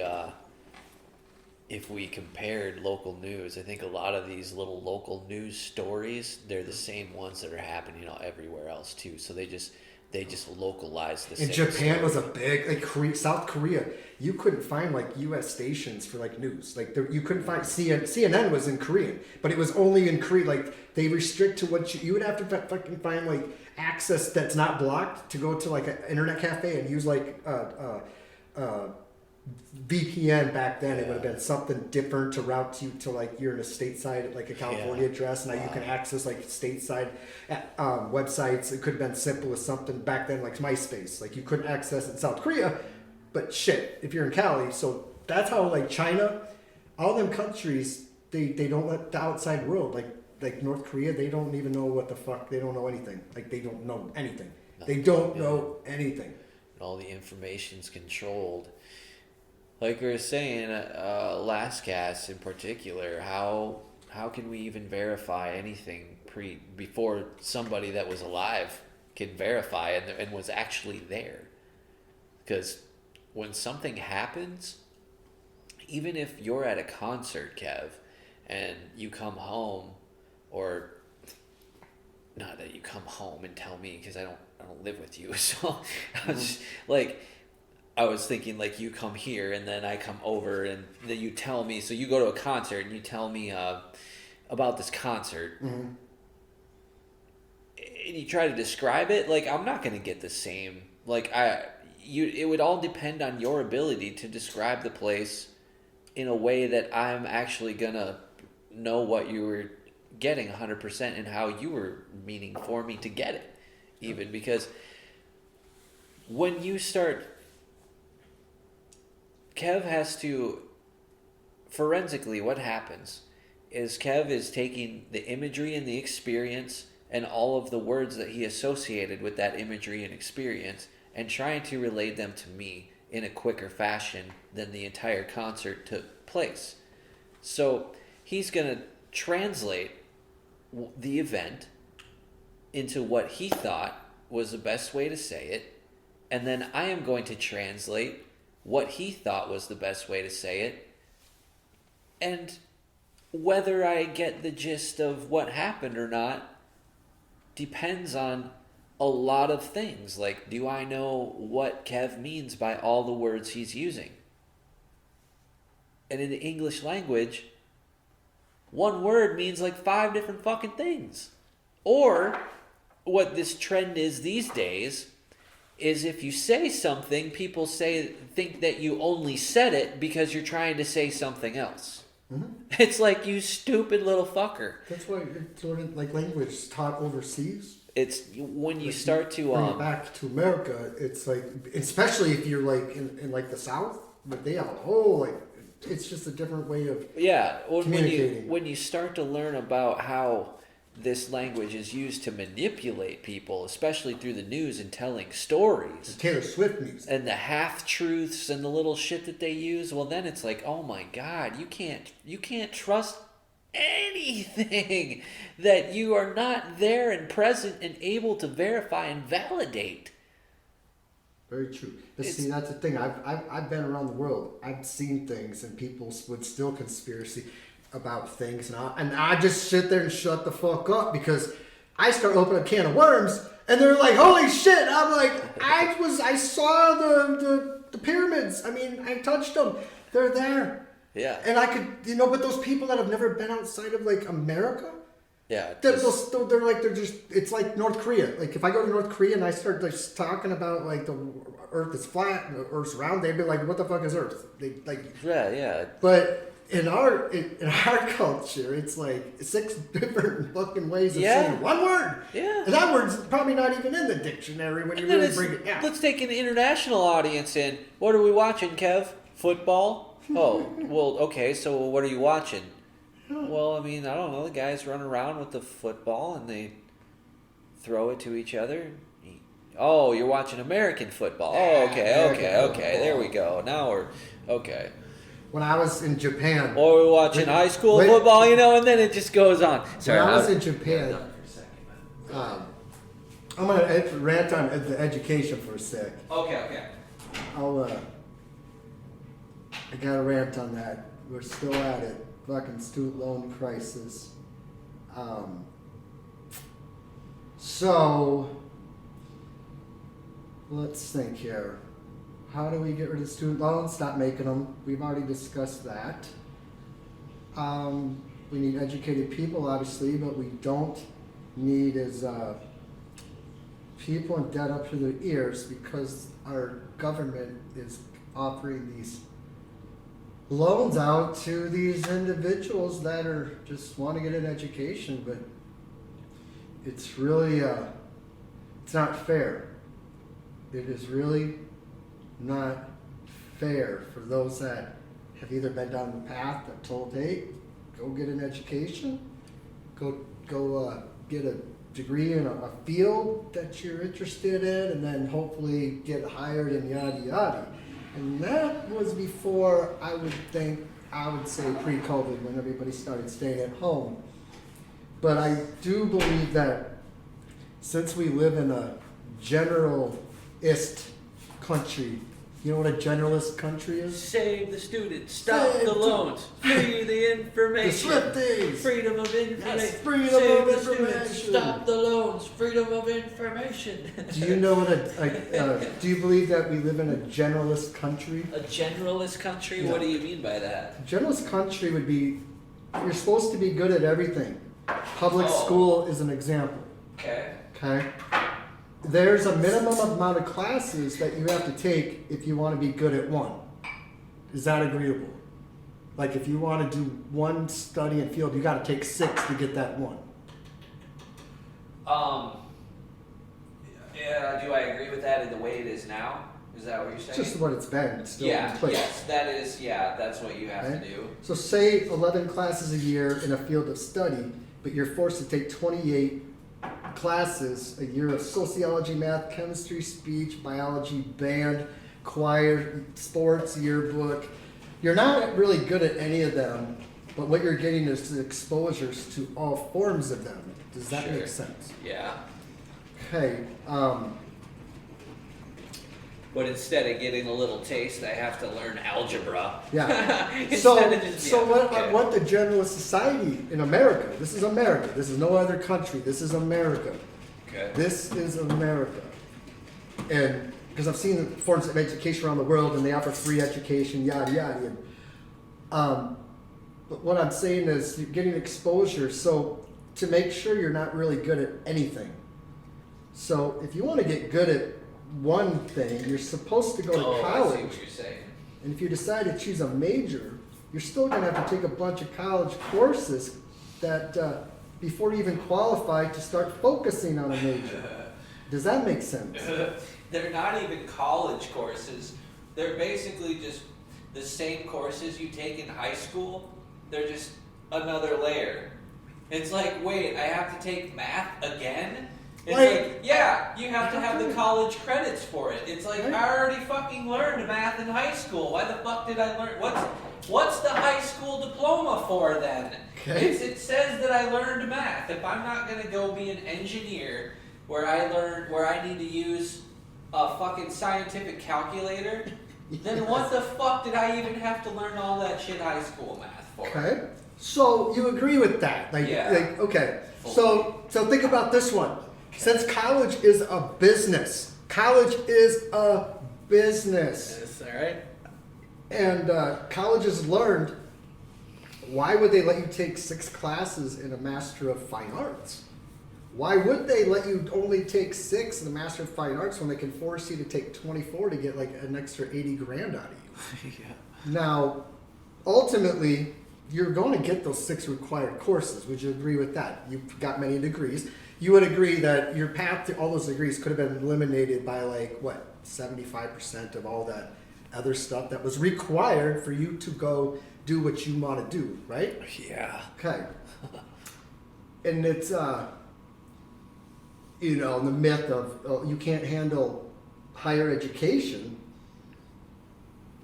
It's like, well, what point is it where if you want to be learned in a certain career, from the time you start college to the time you earn board certification, you expect to spend between 11 and 13 years becoming, example, like a radiologist. You want to be a radiologist, you got to go. It clearly takes 4 years to complete the bachelor's and then another 4 years to finish medical school. And then you got a residency, another 4 years. So that's a lot of just we're going to fucking learn and then we're going to hands-on training and get it done.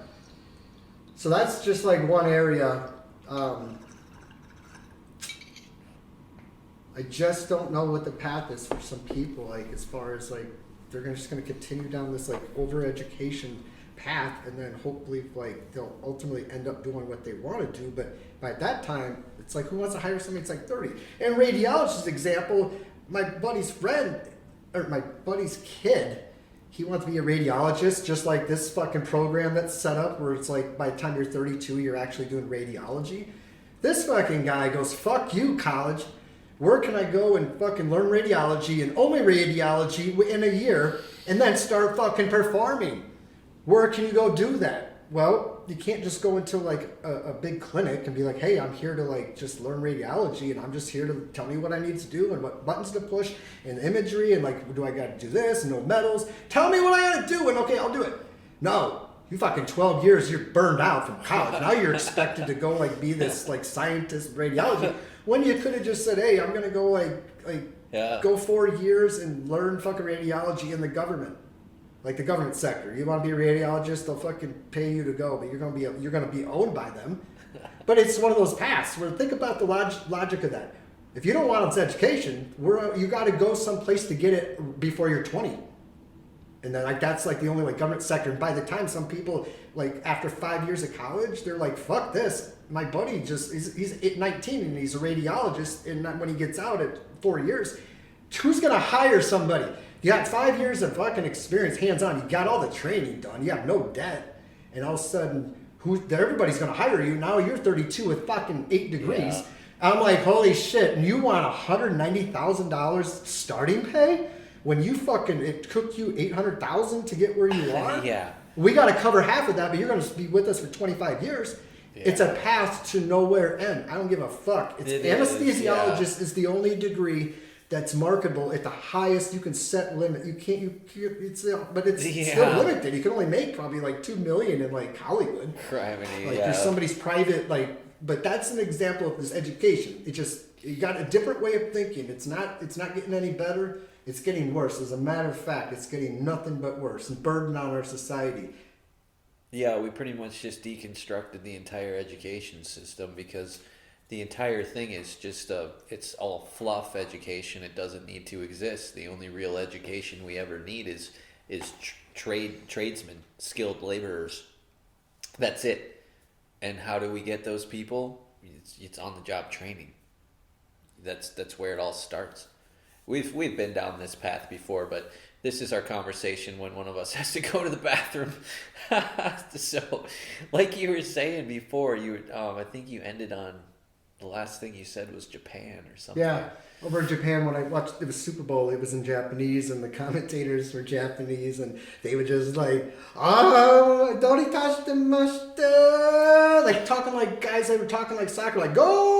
Oh, nice. They were like score, and it was just like the funniest shit ever. I'm sitting there watching booking the Super Bowl in Japan.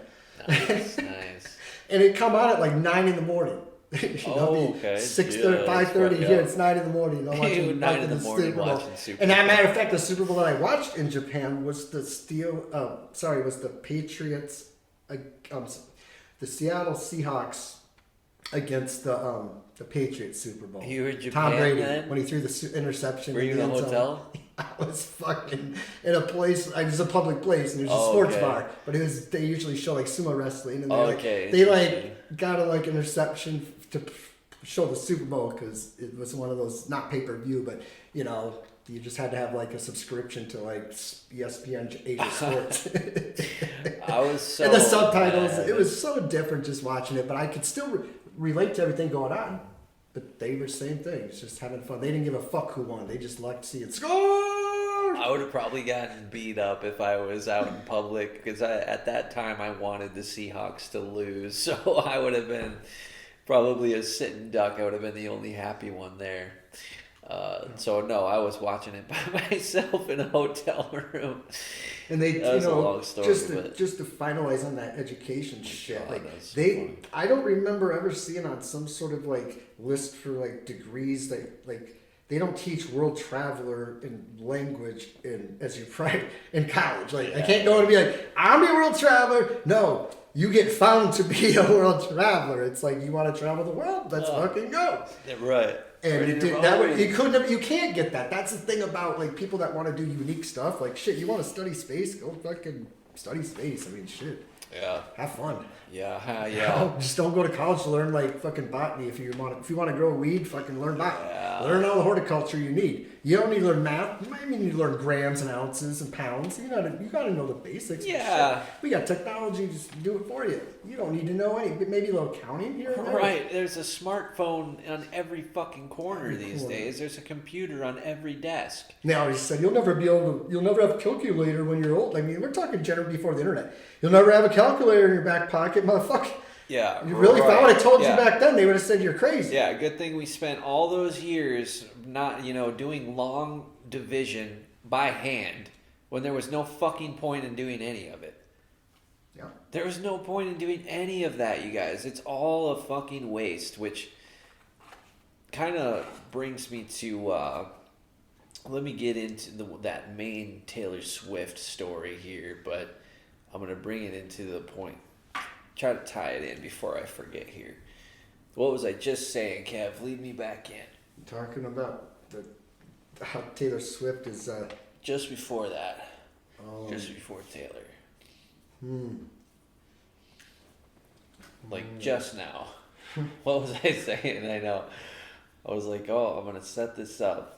It's related, but then I was like, I'm going to lose my spot too while I'm starting to reference other information. Yeah, it's the problem you said Taylor Swift because I'm like, there's 100 million things I know. with her. Like, which one are we going to go with her?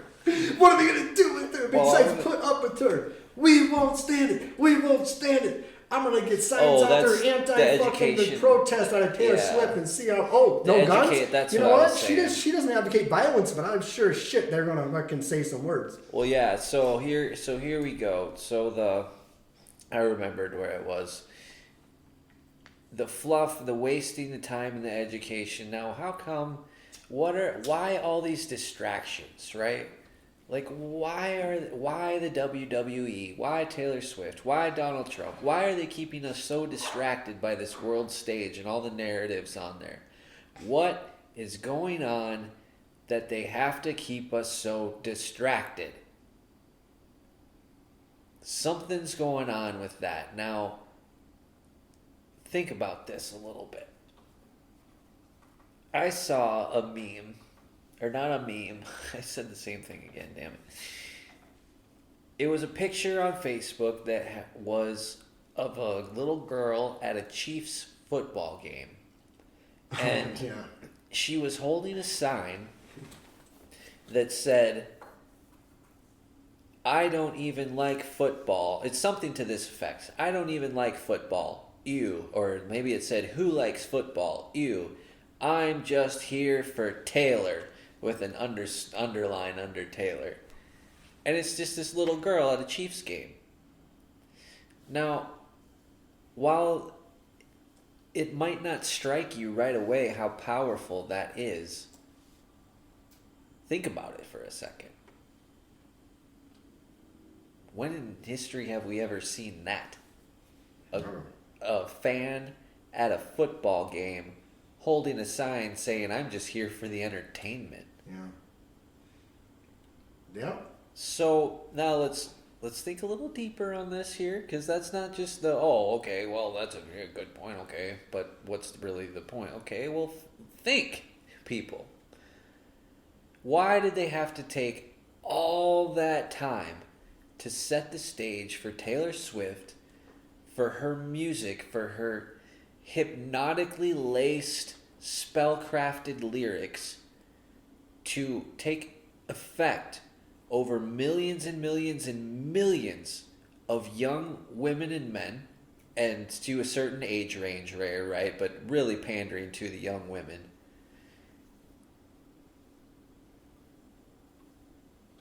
Why?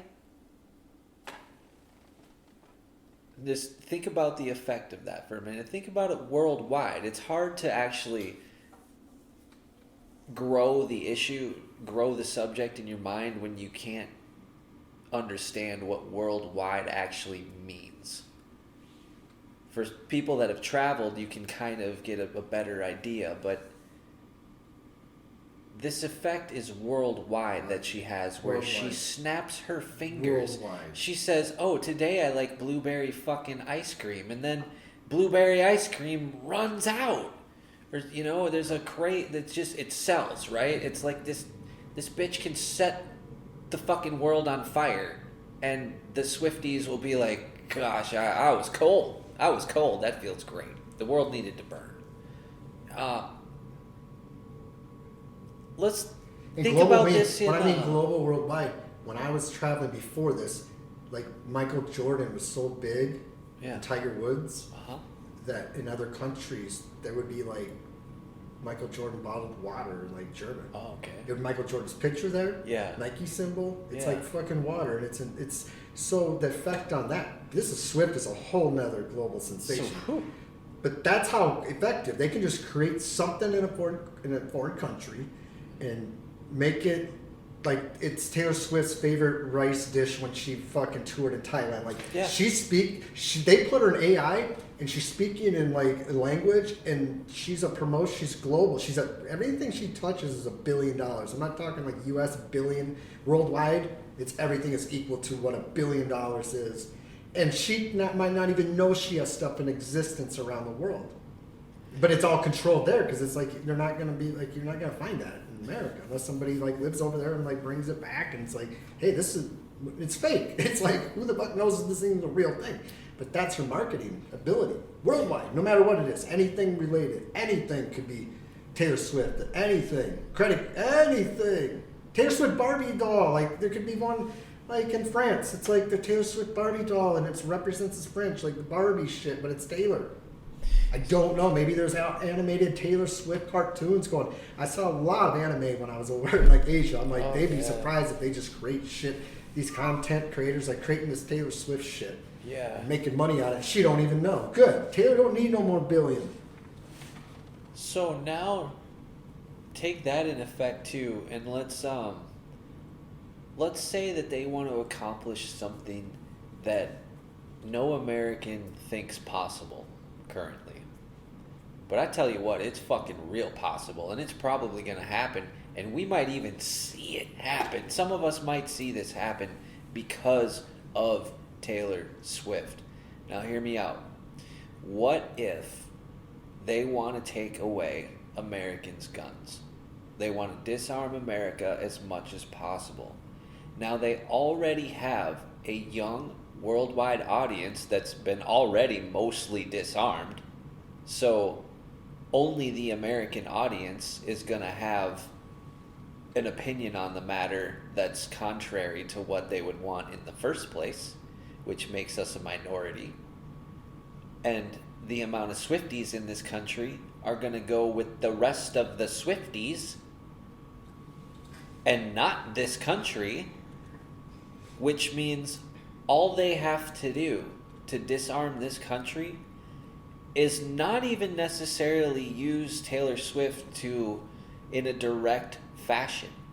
They can just synergize little bits here and there, and over the next 10, 20, 30, 40 years, enough Americans will die, there will be enough turnover to where they will be able to swiftly put it, like, have this swiftie effect where people just give up their fucking weapons. Because think about what that little sign, that little girl was saying. I am not here to spend time with my family. I am not here to appreciate the social atmosphere or the spirit of competition. I am only here to see Taylor Swift. It speaks very loudly when a little girl's entire reason for being anywhere and doing anything is to see someone she'll never meet, never know, and is pretty much a clone. One of 13. So is. Yes. Now, I know that's just a sign, but now dig a little even deeper into some of the lyrics, the movies that this chick is in. It's all the same pattern we've seen before, where it's pit the child against the parents for XYZ reason, and therefore Taylor Swift is now raising your children, and you are no longer a parental influence. You are somebody that your kids actually, in behavior, actually hate, and sometimes in even thought and action.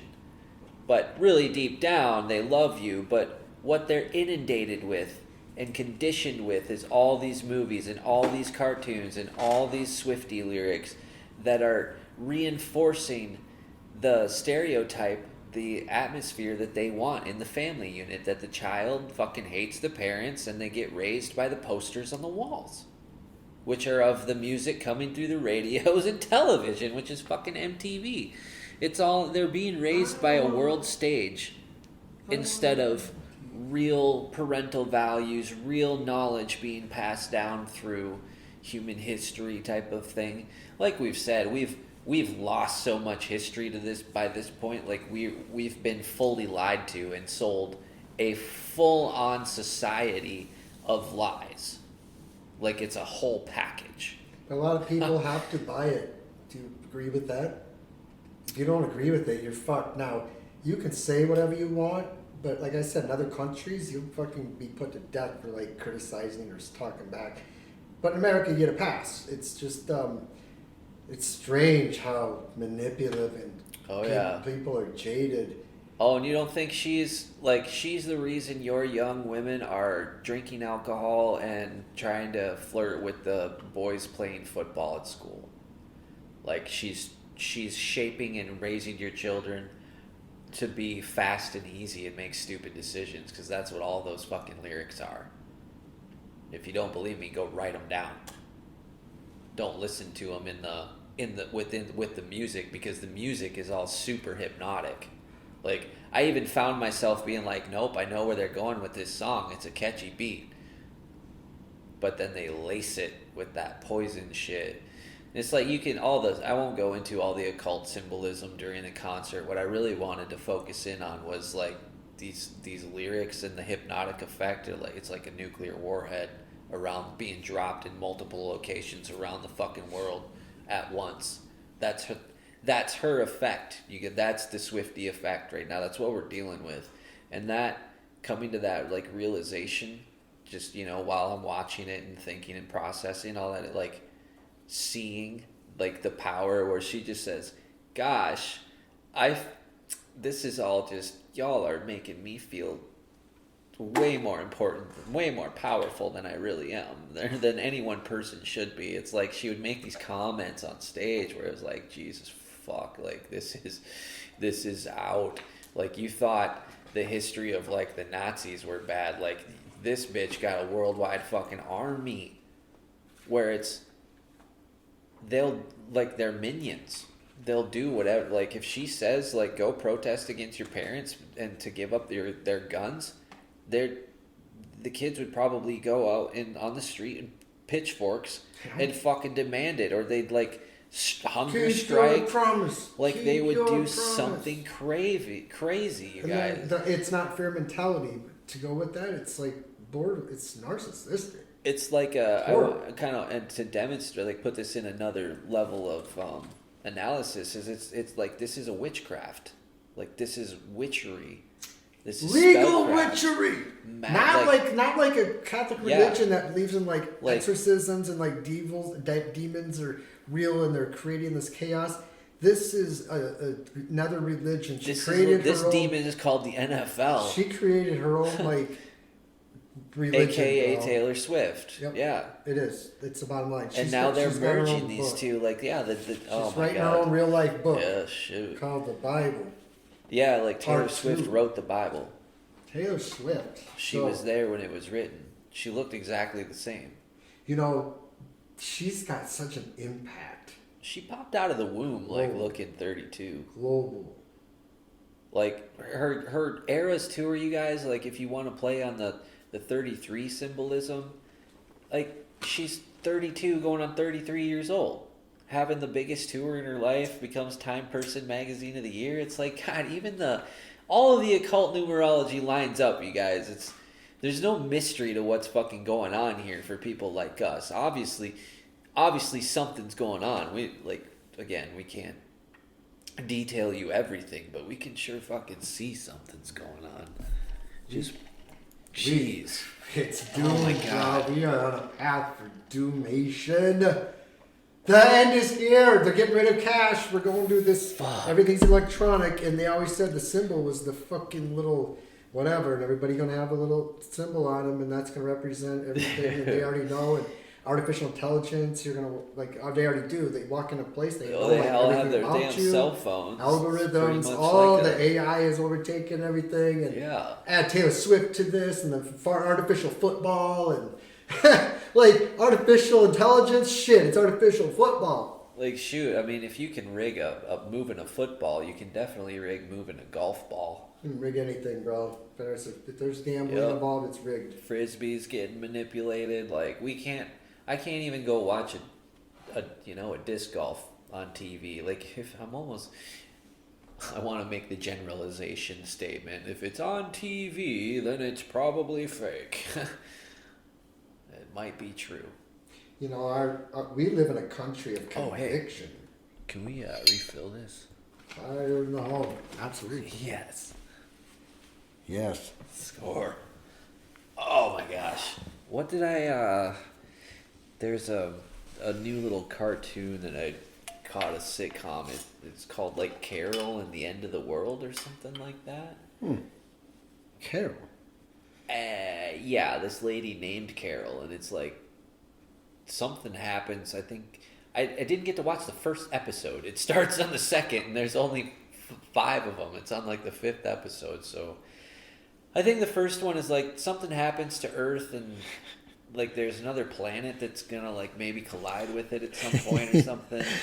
And man, if we knew, we knew. I'd beat the thing. It's like, God. Well, damn then it. the end is on its way. We're seeing it. This group of people keep going to this office building, and just keep doing these office tasks like it's normal, right? Yeah. Because it's just weird kind of movie. It's really kind of slow moving. But I was like, well, this sounds kind of... What are they... the narrative sounds interesting anyway. So I watched it, but... anyway, that's kind of what that reminded me of. Oh, it was The country's gone to hell, bro. really fucking boring, Go though. one continent at a time. Antarctica's the only safe place. Antarctica, let's go! I'm still kicking myself for... I had an opportunity for those of you that have heard this already or haven't. When I was... right after 9/11, like this offer came down, and I had you want to go to Antarctica? I'm like, I don't know what's going. Like, do you want to go to Antarctica? I said, okay. How long is it? They're like 12 months minimum. I said, no breaks, none. I said, all right. Well, let me. I had to go to like a medical thing to make sure I was clear to like withstand the cold up there. So I don't know what chambers they were gonna put me in, some like ice shit, and be like, okay, if you can hold your breath for 3 minutes and withstand, we're gonna send you to Antarctica. I had no idea. They're just like, we'll figure out how I'm like, how the fuck do I even get there? And they're like, don't worry, like, and I'm like, I have no idea. I'm like, I think it'd be cool. About like how you get to Barbie Land. Just go up there and see like how artificial beaches are made, and like they created the sun up there, and it's like, oh my god, it's 75 degrees. What the fuck? What's going on? And they're able to keep it's frozen. So I was going on that impression it'd be cool. Go up there, and they said if you don't like it, you can come back. And I said, okay, that's fair, Yeah. And it got canceled. Then I went to Singapore instead, and I went to the hottest, fucking most humid place on the earth. And spitting cobra snakes were there, and the trees. They had these spitting cobras. They blind you. Fuck. And there's these like fucking crazy shit in the zoos, and crocodiles. But the point is that to go there and experience that was always like, man, I'm still kicking myself. So shit goes to hell in a handbasket. I'm going to figure out a way to get to Antarctica. I'm going to have to call somebody and be like, hey, I'm ready to go one way. I ain't coming back. Like, click. They probably dropped how you get there in the Barbie movie, where it's like you take a moped here, then a jet ski there. Like by bullet, like I don't know. But I watched some things on I've watched some things that are like for public to see what's up there, and I'm like, well, that would have been interesting. Like, they have scientists up there, and they talk to them. And I was in that era where it was right after 9/11. Yeah. Antarctica was just like, there was jobs that were like, people would find you and be like, hey, do you want to go to Antarctica? You're like, you're single, you have no family, no kids. It's like, it's a perfect opportunity. Why not? And then I'm fucking Singapore, for like 8 months in Singapore. My guess is that you would be under NDA. It would be classified on how to get there. Like, even if you did get to go and we were still here in the same situation, you probably wouldn't be able to tell us. Yeah, it'd be like, give you in a spaceship and like beam you up, and then like you land in Antarctica. But here's the thing, it's like fucking the North Pole, but it's like the other side is it's just you go by strange on the globe. plane. Like what they teach in classes, it's like Antarctica's not one of those, like, never really taught. It's just a big fucking thing of ice, and like there's no insects, and it's like a mysterious place where, and you can't just like, hey, I'm gonna go book a flight, or maybe there's like a cruise ship where you could be like on a commercial cruise ship, and it just happens to like, you only see the one side of Antarctica, and you're like, well, that's what they see. But if you look on the other side, if you go over the mountain, which you can't get to, there's like a whole nother world. Like, we don't know. That was like one of those where they would show the public, kind of like the Area 51 type stuff. They've got conspiracy theorists out there. They got the proof. They go up to the gate, and they're like, we're going to infiltrate this with drones, and we're bullshit. They got fucking guns. It's like the best conspiracies ever when it comes to Antarctica and the North North Pole. It's like there are portals and or an ice wall. It's like, man, I don't know, bro. Singapore it was swimming on the beaches and enjoying right on the equator, living for 8 months. I spent in and out of. And I traveled throughout all those other countries and just got to see this different side of the world. And it took me for granted because, like I said, there's a lot of countries. Like if you go to like Southeast Asia to the United Emirates or like Dubai or Qatar, those really rich, uber rich fucking countries that have so much money. It's like they don't know how much money is money. Right. They just drive these fancy exotic cars around. Dubai. I've been in Qatar and I've saw the structures. They look like the Venetian, like they're malls and everything's clean. There's no crime. Oh yeah. You can't be negative. You will be, and they have like no laws to protect you. Like if you're an American citizen, like we're just gonna call a lawyer in America and get you out of the situation because you decided to like disrespect their culture and you're a guest in their. You know, you had to I had to learn all the little things to not disobey. And in Thailand, or was it Saudi Arabia, you could take pictures, but if you got caught taking a picture of like this monument that's like spiritual in that type of the world. Oh, really? It's like you get caught taking like a picture, like they can like fine you, they can hold you in contempt, they can question you as to why you're and there's people from all over the world traveling there that were just like, and I'm like, they don't know like the jurisdictions of laws. And that's if you're a tourist. If you're there for like 2-3 days, great, but if you're there for like on a 30-day visa or something, like you just travel there if you're working at a corporation and they're just like, we got a computer conference in Dubai. Everybody's going to be there, the Fortune 500s, all that. Teacher conferences. So I worked for a company that we went to Dubai, and I didn't get to go, but had I stayed with the company and got a little deeper, I might have been able to. But yeah, Dubai is tons of money. They're very, very, very wealthy over there. It's very interesting.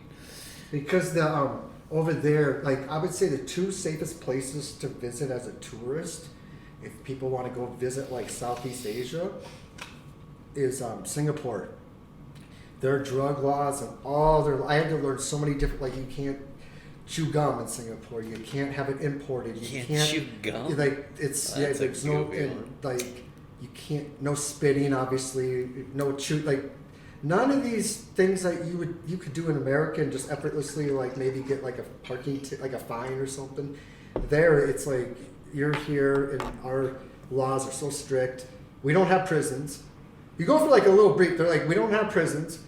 We have everything on fucking camera. Like the whole city's under. You're not getting away with a crime. And there's just it's just Singapore and probably Dubai. Yeah. Because they're so rich. I mean, people from all over the world are rich. And if you're just a tourist there, but if you're there for a couple of days, it's like, what? I didn't know. But if you like live, you have to go through like this customs and courtesies. You have to know the local laws. You don't necessarily know all the language, but you got to know like the basics to keep you out of getting in trouble. Yeah. So I've seen like hands of countries that just their laws are so much different. Like there's legalized prostitution in Europe. Women are allowed to like make money with their bodies, and it's legal. If you go into Qatar, like those women can't be like filming them like on like they can't create like an OnlyFans account and be like, hey, I'm fucking from Southeast Asia, I'm showing my tits. Come watch me shake it. No, see, they would get killed. Like that's a different culture. In America, you can. I'm making the money. So there's this perception that. It's just a different way, man. It's so different. I kind of like that because what we have here is so terrible. I was thinking about Amsterdam's another that's pretty safe, but that was just because weed was legal and everybody was cool. There's never news about Amsterdam. I've been to Amsterdam 4 times for some festivals and just enjoying it. Not for the drugs, but it was for the festivals and just traveling throughout Europe. But Amsterdam was one of those, like, you never had a crime. There's no cars and everybody's walking, no guns. There's no, like... Oh, so much more laid back. So Amsterdam for Europe, Southeast Asia, Dubai, and Singapore. Nice. Now, not to say that there's still not corruption, but it's like, fuck it, man. Like, I never had any issues. It's very safe there. I really enjoyed it. Markets were open at 3 a.m. Like, nobody slept, and it was just like... Always something going on. Always something. It was like New York City. Everything's open. Like nothing closed. It was just safe to walk around in. That's kind of cool. Yeah, old Dubai. So, and over there they use their wealth status by their license plates on their cars. So number one license plate in like, let's say Qatar, that you're the number one richest fucking person. Like that's like worth like $50 million. Like nobody can afford that. Number two would be like some prince that's worth like.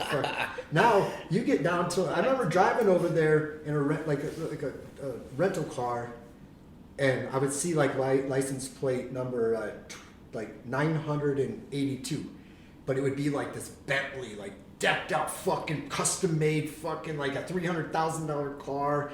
Like you can't find another one. It's personal, but their license plate proves that they have so much fucking money.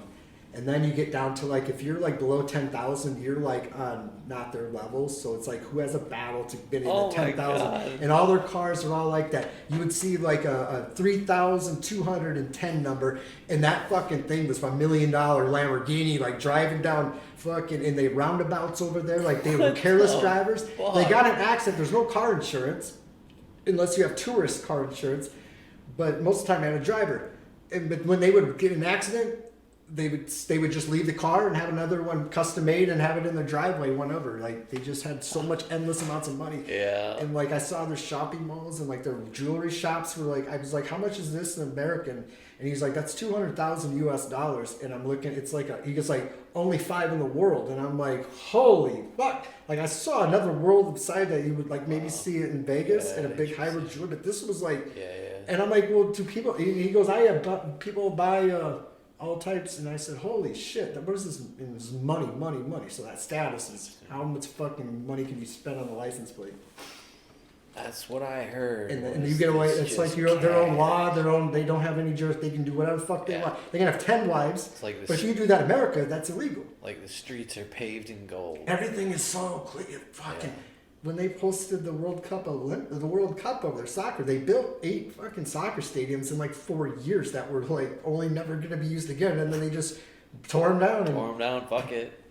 That's how much money they're rich. And when money's no object, it just becomes about the resources and time.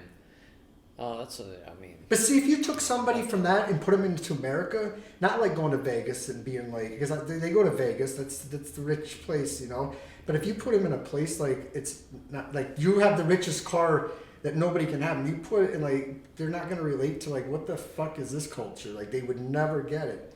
But in Vegas, they have the thing like human intelligence. They trained all these people in Vegas that are workers, that staff. They're like, hey, this person is royalty. Like we gotta fucking like.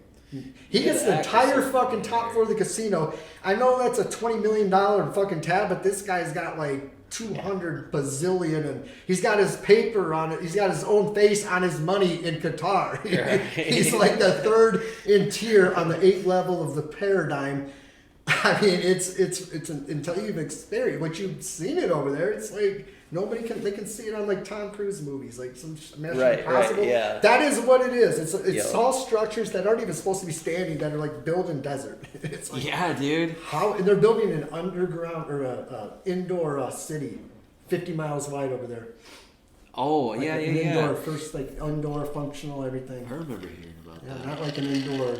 This is like a city. It's gonna fit whatever. And so world cultures, man. I've always been fascinated by that.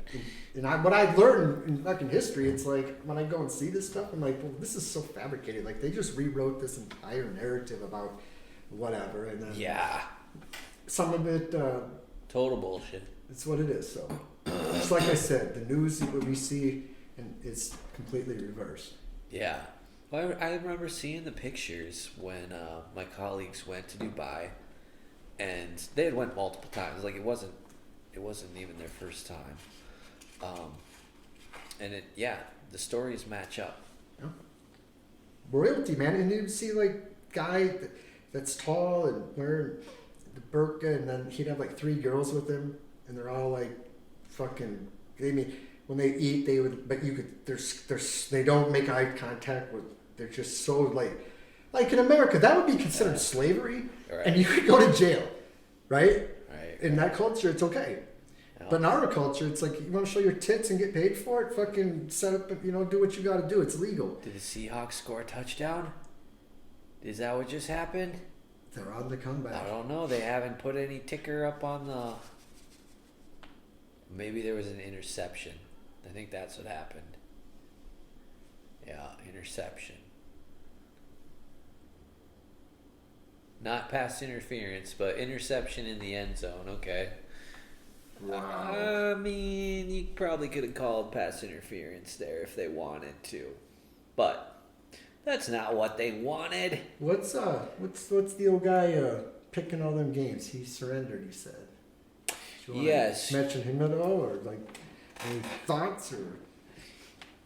No, not really.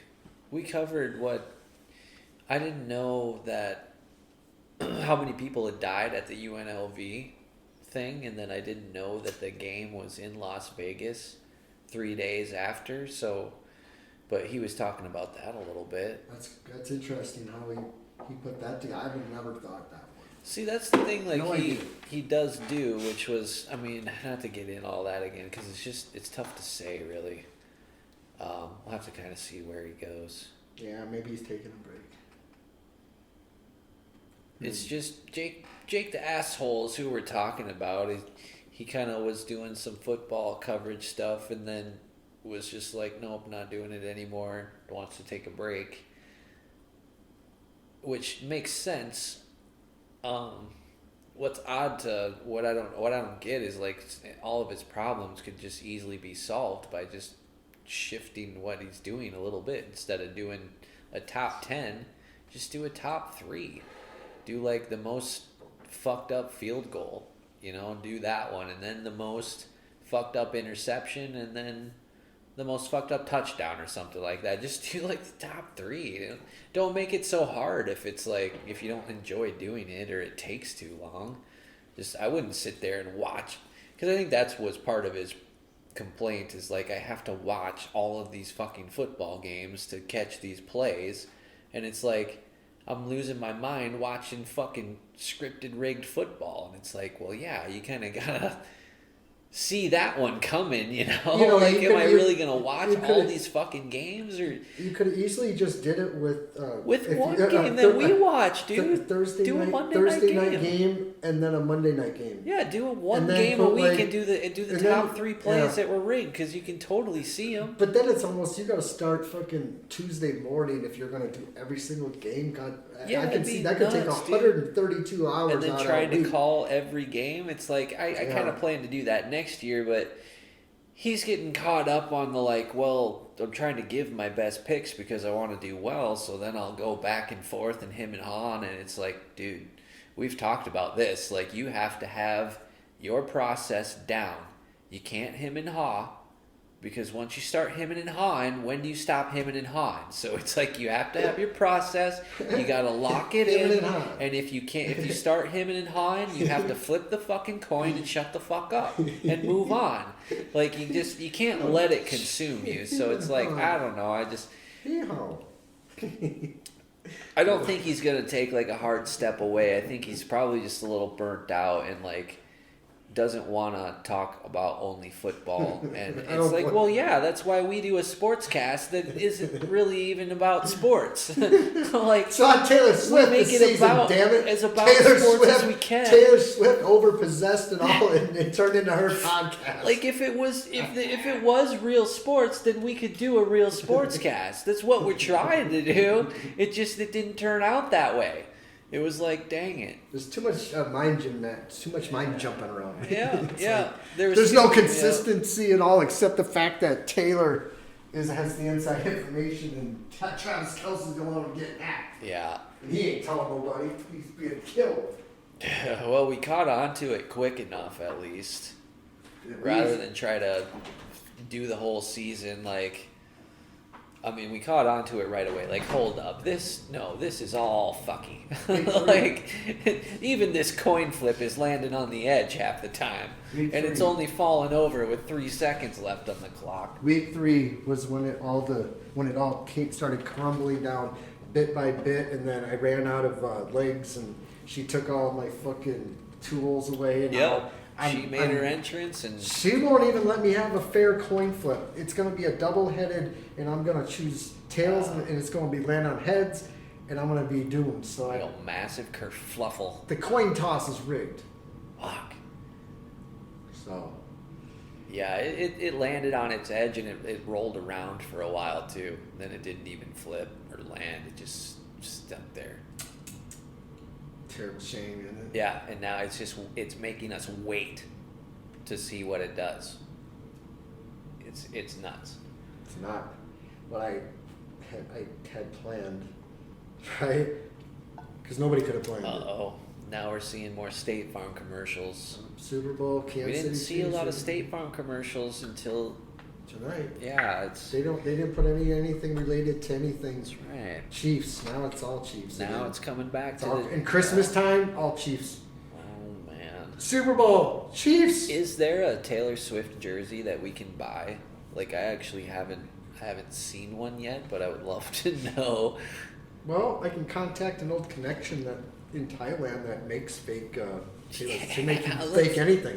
What you want? Want me to get you one made? Yes. And I want to just throw Singapore back into this.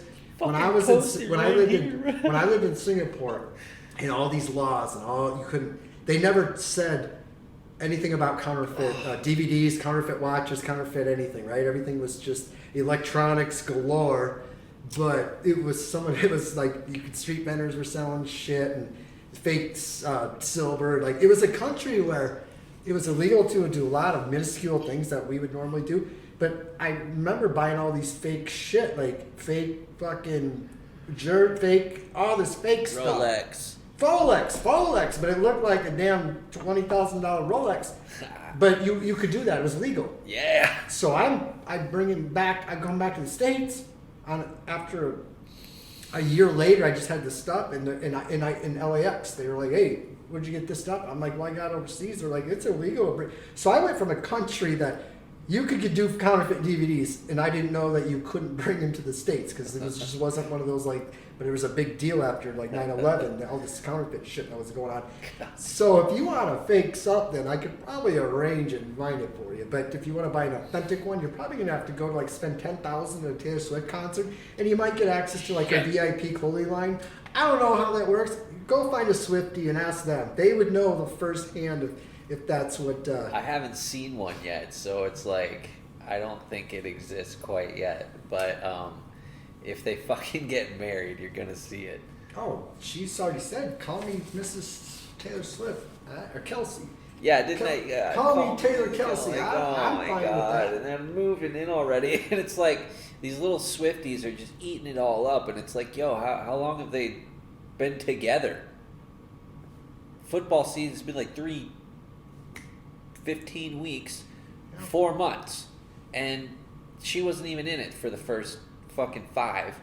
At least she 3. came in week 3. It was when like, she made her first appearance. Yeah. Is when, and then week 2 is a rumor, and then like the 3rd week after that, full blown. She was at the power creep was insane. It was one of the. She started at just this and came boom. And I think it was like two different Monday nights. She was on the Eagles or the Chiefs were playing, and 2 of those games was like the Vikings was a big one when she attended when the Chiefs were the Vikings and whatever. It's like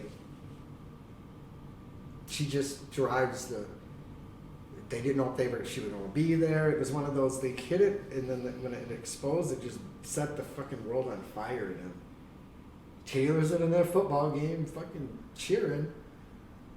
Okay. Well, she's having a drink, so she's not pregnant. Well, we don't know if it's juice. Oh, it's alcohol. Like, all the narratives they spin around it and just fabricate the whole thing. Yeah. But remember, this is a whole nother... if you want to see the witchcraft and magic in action, it's very apparent and ready, available. It's very available.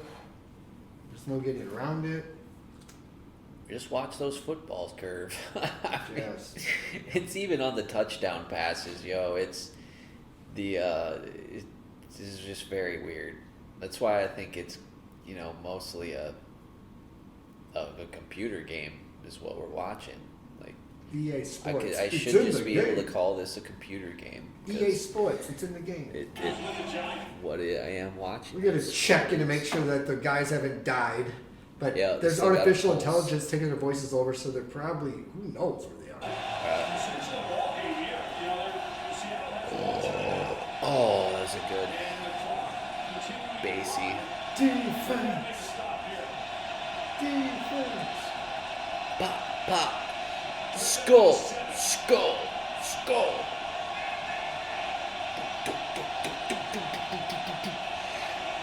Uh-oh, he's on a scramble. He's on a scramble back. He just couldn't quite get him, though. He didn't even make it. And then he just throws it away. Wait, was there a catch there? These savages. 4th and 7, okay. The Eagles got forced out of it.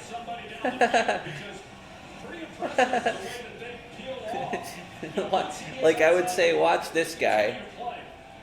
He just doesn't even try to go for it. Starts running the other way. And this is how Jake could create 30 Exactly. seconds. Just Like watch right there. one That's game, a big dude. play.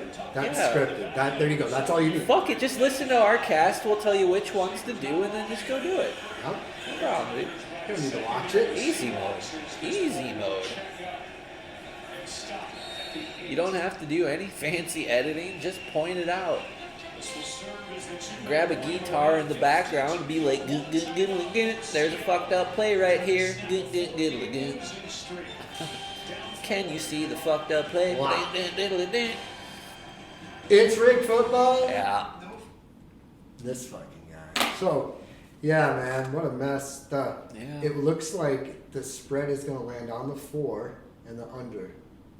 Because they're ahead by 4. The Eagles are up by 4. All right, yeah, but 17 to Hawks are 13. going to score, though. We got home team drive. There you go. That's how You can't forget the That's home what team they drive. say. The 2-minute It's like- warning. 2-minute warning is motherfucking don't. You're gonna see some shit happen in the last 2 seconds. Dude, the home team They should drive do the is 20-second like, warning. 20-second warning. I've seen shit happen that's just like you can't plan that, and it just happens. it's like the inevitable part of a date where you got to drop her off and walk her up to the door and say goodnight. And maybe you get a kiss, maybe you don't, and that's like dictating the whole rest of your life, whether you're a loser or winner, right?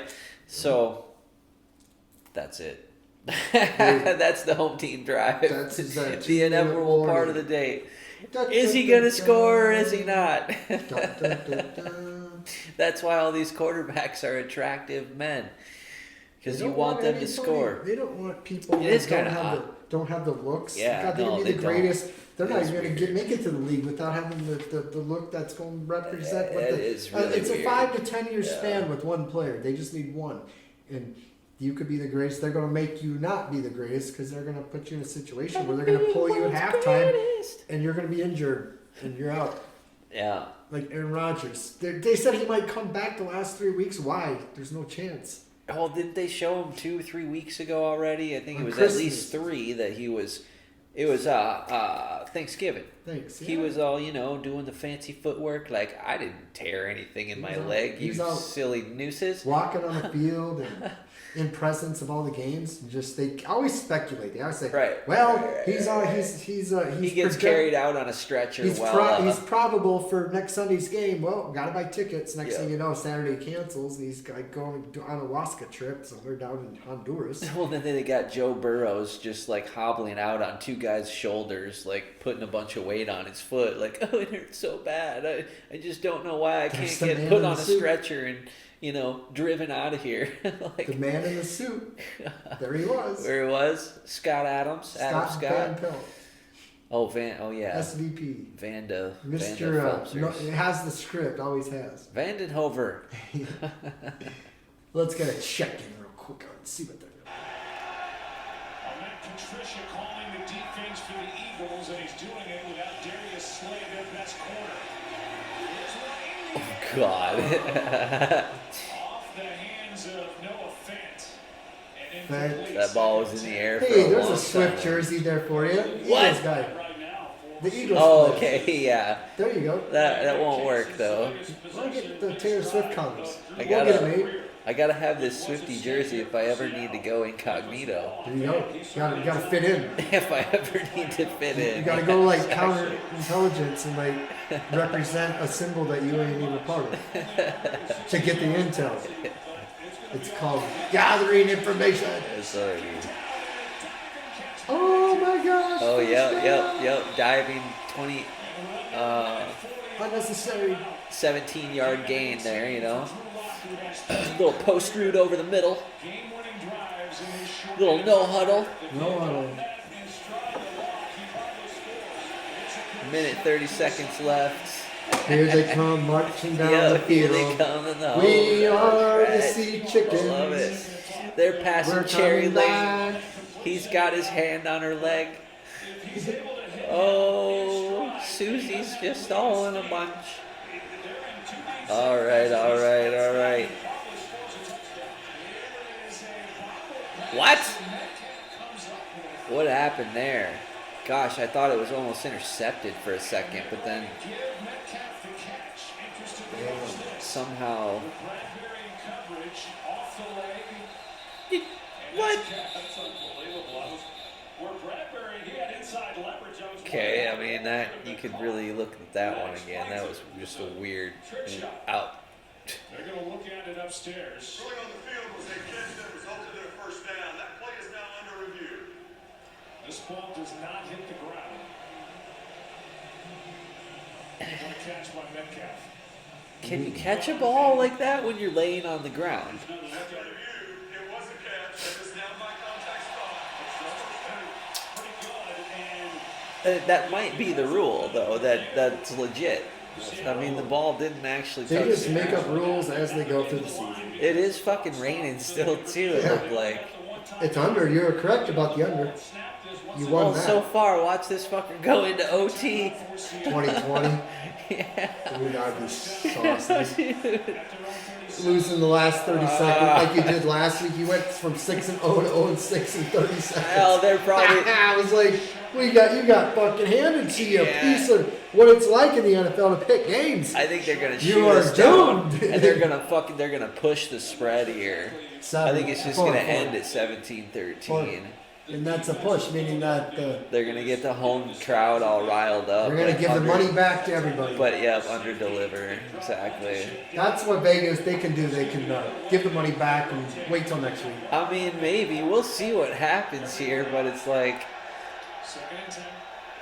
Looks too obvious, but a minute. yeah, it looks too obvious. Almost fit it into Lockett. As Cunningham, a red immortal, flashed in front. Oh no, I don't like it. Flip a coin again. We're back to the old coin flip. The home team drive coin flip. How did we know we would be here, Kev? Oh, I don't know. Experience. Like, You've seen it once, you see it all. yeah. They don't take once either. It just Like happens. we've seen the same game Every game, every team. day. Oh, prime time games.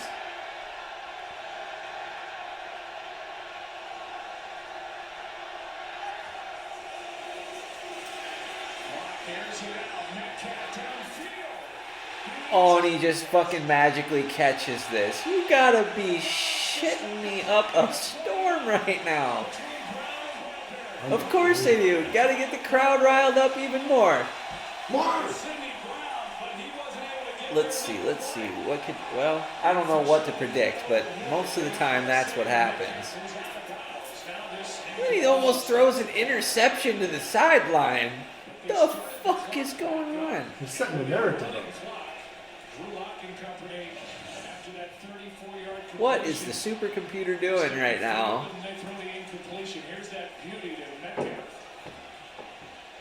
Oh my god. How into double coverage? You throw a Hail Mary into double coverage and neither defender can get an even hand on the ball. That's insane. Oh, throw the flag. Eagles offsides. I saw it.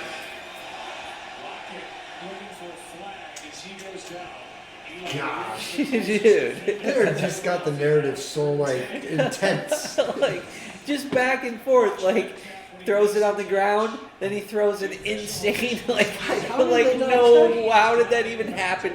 And then he does it again, throws it on the ground. Then the next time, what just fucking happened? They're going to review this in the booth because it was something that probably shouldn't have even happened. We're just going to make sure that we don't look stupid here. Redo it. Yeah, God. Throw the flag, re-down. Oh my God, Kevin! Oh my God! Oh my! Oh, whoa! What did we just say happened? He throws it on the ground, and then he throws a what the fuck has happened? Fucking! Oh my God! Oh wow! All the people with their betting tickets are just fucking miserable. They're ripping up their tickets, sports books are yelling. They're fighting at the bar. Because now there's no way these Eagles cover, dude. Not There's a no chance. way. Impossible. They could still win the game. Did you see that ball, how it curved there? Like, yes, sir. Yes, sir. Oh, on his fingertips, somehow stays in his gloves. Oh, like there's magnets in those motherfuckers, dude.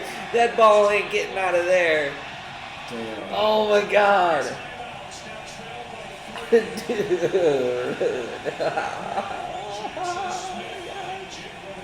This is too Joe Buck is passed out. He has a set of words. He must have money. He just fainted. He got when he caught that, he was They like, shut his mic off because he's talking about how the shit's rigged. He lost his bet. Fuck DraftKings. He's glitching out over there. He's glistening with fucking anger.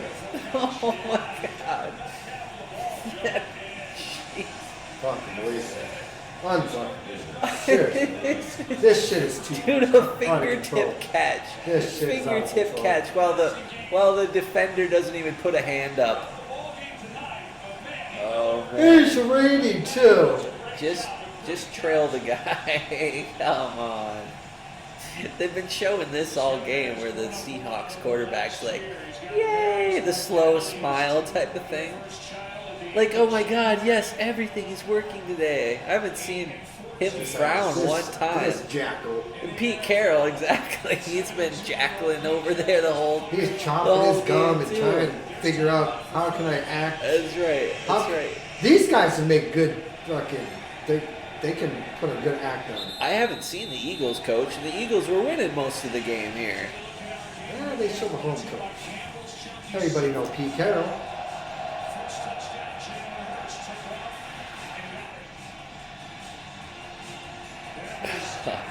Bouncing around.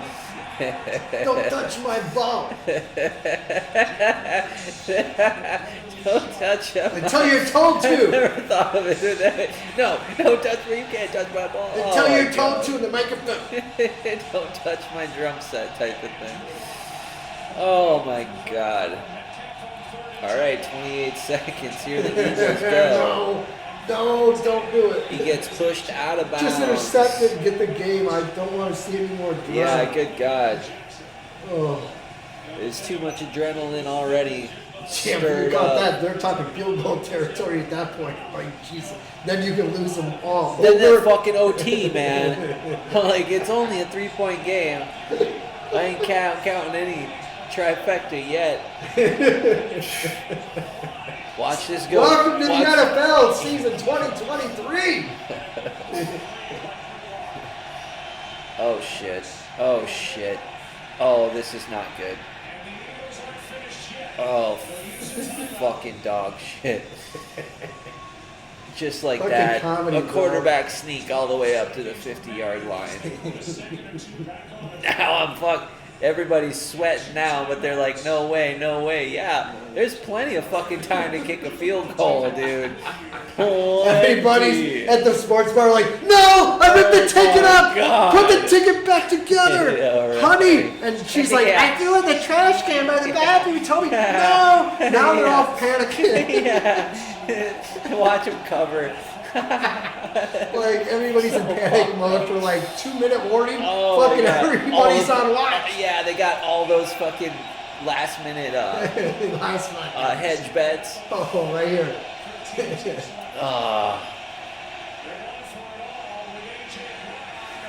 Oh, okay. No. Yeah, okay. Yeah, they threw that one to Seattle. Well, all right, that one paid off. Go against the bias.